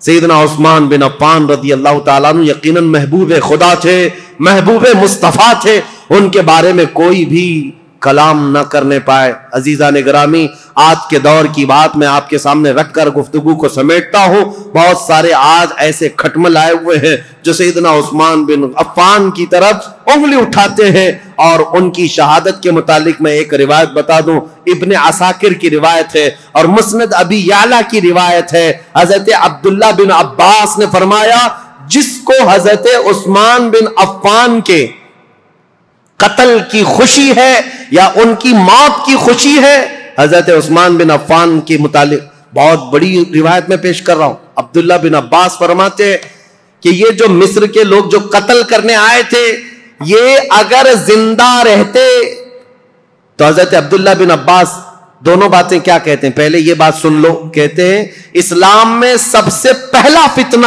حضرت عثمان کا قتل ہے اور سب سے آخری فتنہ دجال کا ظاہر ہونا ہے. دونوں فتنوں کو آپ نے برابر کہا ہے تو کتنا بڑا ہوگا ہے عبداللہ بن عباس. اور کہتے ہیں جتنے قتل کرنے کے لیے آئے تھے یہ سب کے سب وہ لوگ ہیں جو آخری فتنہ جو اسلام میں آنے والا ہے دجال کا یا اس دجال کے پیروکار لوگ ہیں. اور فرمایا کہ اگر کوئی ایسا شخص، عبداللہ بن عباس کی روایت صحیح احادیث میں موجود ہے، ابن عساکر کی روایت میں کہہ رہا ہوں، مسند ابی یعلا کی روایت، فرماتے ہیں کہ جس کو عثمان بن عفان کے قتل کی خوشی ہوئی یا ان کی موت کو سن کر کے خوش ہوا، اگر وہ زندہ رہے گا تو دجال کی فوج میں شامل ہوگا، اور اگر مر جائے گا تب بھی وہ قبر میں دجال کے پیروکاروں میں اٹھایا جائے گا. اتنی بڑی وعید ہے. ظالموں جو سوشل میڈیا پر آج بکتے رہتے ہیں، پھیلاتے رہتے ہیں، گند پھیلاتے ہیں عثمان بن عفان کے متعلق، اور جانتے ہو انہوں نے ایک نئی چیز بدعت شروع کر رکھی ہے. حضرت عثمان غنی کی شہادت کے دن خوشیاں مناتے ہیں، ایک دوسرے کو مبارکبادیاں دیتے ہیں، اور پھر پوچھنے پر یہ کہتے ہیں نہیں ہم ان کی موت کی خوشی نہیں منا رہے، اس دن مولا علی کرم اللہ وجہہ الکریم خلیفہ بنے تھے اس کی خوشی منا رہے ہیں. یہ اور بات ہے عزیزان گرامی، نیتوں کا اللہ مالک ہے. اگر مولا علی کرم اللہ وجہہ الکریم کی خلافت کی خوشی ہے تو یقیناً پورے کروڑوں مسلمانوں کو ان کی خلافت کی خوشی ہے. لیکن ساتھ میں اگر حضرت عثمان غنی کی موت کی کوئی خوشی مناتا ہے تو حضرت عبداللہ ابن عباس کے فرمان کے مطابق وہ دجال کے پیروکاروں میں ہے، وہ دجال کی فوج میں شامل ہونے والا شخص ہے. اسی لیے اپنی زبانوں کو لگام دو، اپنی عقلوں کو پردے ڈال کر کے جو چاہے بک بک نہ کرو.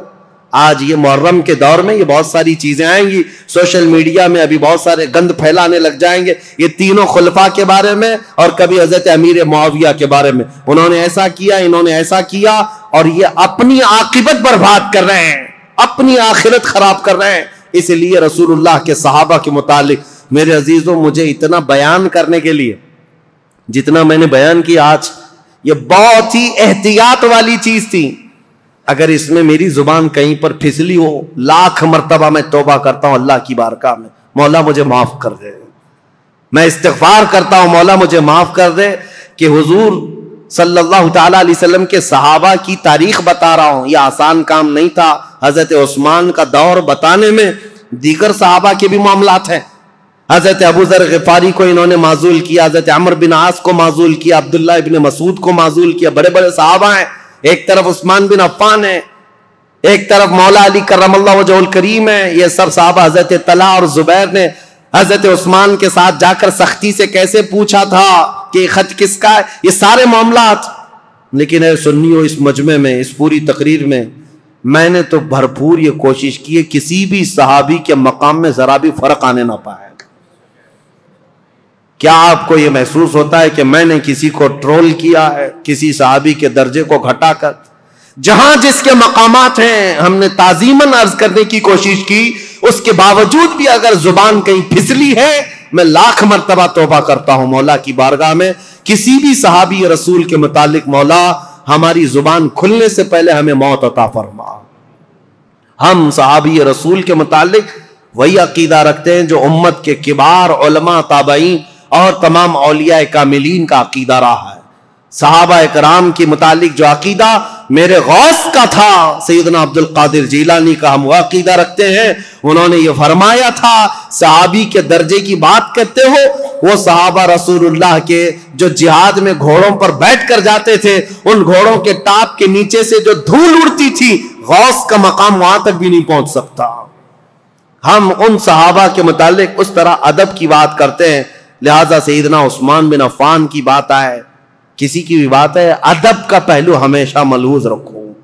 اس لیے کہ کچھ تحقیق کرنے والے بھی اب کیڑے آئے ہوئے ہیں، ریسرچ اسکالر نئے نئے، اور وہ اپنے آپ کو یہ کہتے ہیں ہم انجینئرنگ کرتے ہیں، ڈاکٹرائن کرتے ہیں، اور ان کو ایسا لگتا ہے کہ یہ فیصل بن کر کے بیٹھے ہوئے ہیں.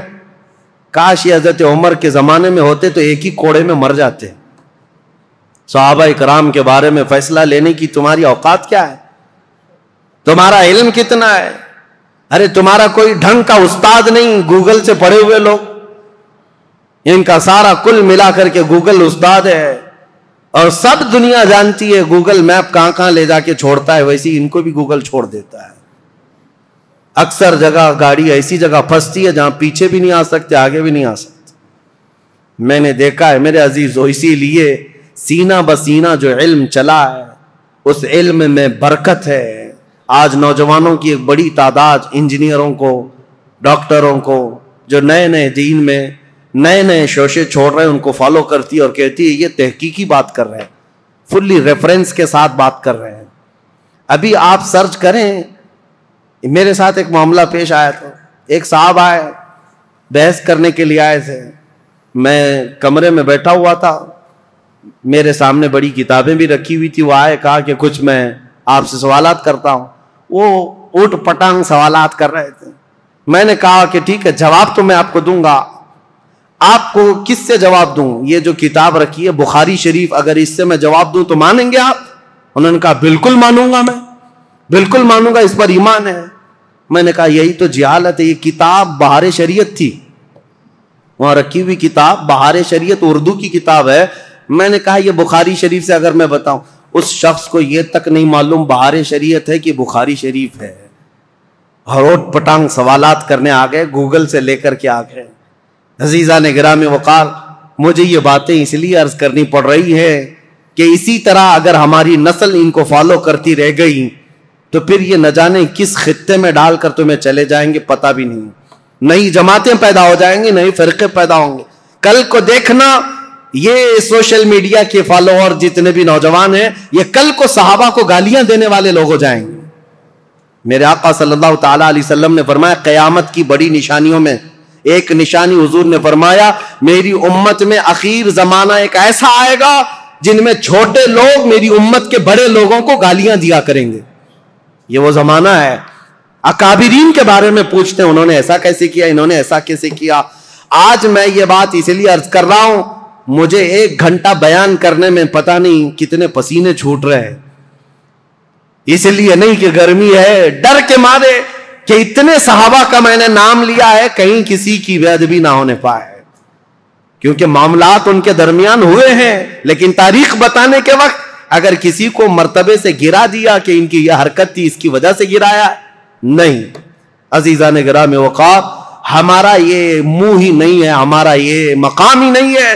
صحابہ کرام رضوان اللہ تعالی علیہ مجمعین کے متعلق سوال کرنا بہت دور کی بات ہے. انہوں نے رسول اللہ کو جو 1 مرتبہ اپنی آنکھوں سے دیکھا ہے، پوری کائنات خرچ کر دو اس مقام تک کوئی نہیں پہنچ سکتا. بس یہ شرف صحابیت جو انہیں حاصل ہے. اور پھر حضرت عثمان غنی کا مقام، اللہ اکبر، مقام تو وہ ہے کہ جس کے متعلق خود رسول اللہ صلی اللہ علیہ وسلم نے فرمایا اللہ کے فرشتے بھی عثمان سے حیا کرتے ہیں، عثمان سے حیا کرتے ہیں. حضرت عثمان غنی رضی اللہ تعالیٰ عنہ کی وفات کے بعد فتنوں کا ایک بہت بڑا دور شروع ہوا، لیکن فتنوں کی بیج ڈالنے والا ایک یہودی شخص تھا، منافق تھا.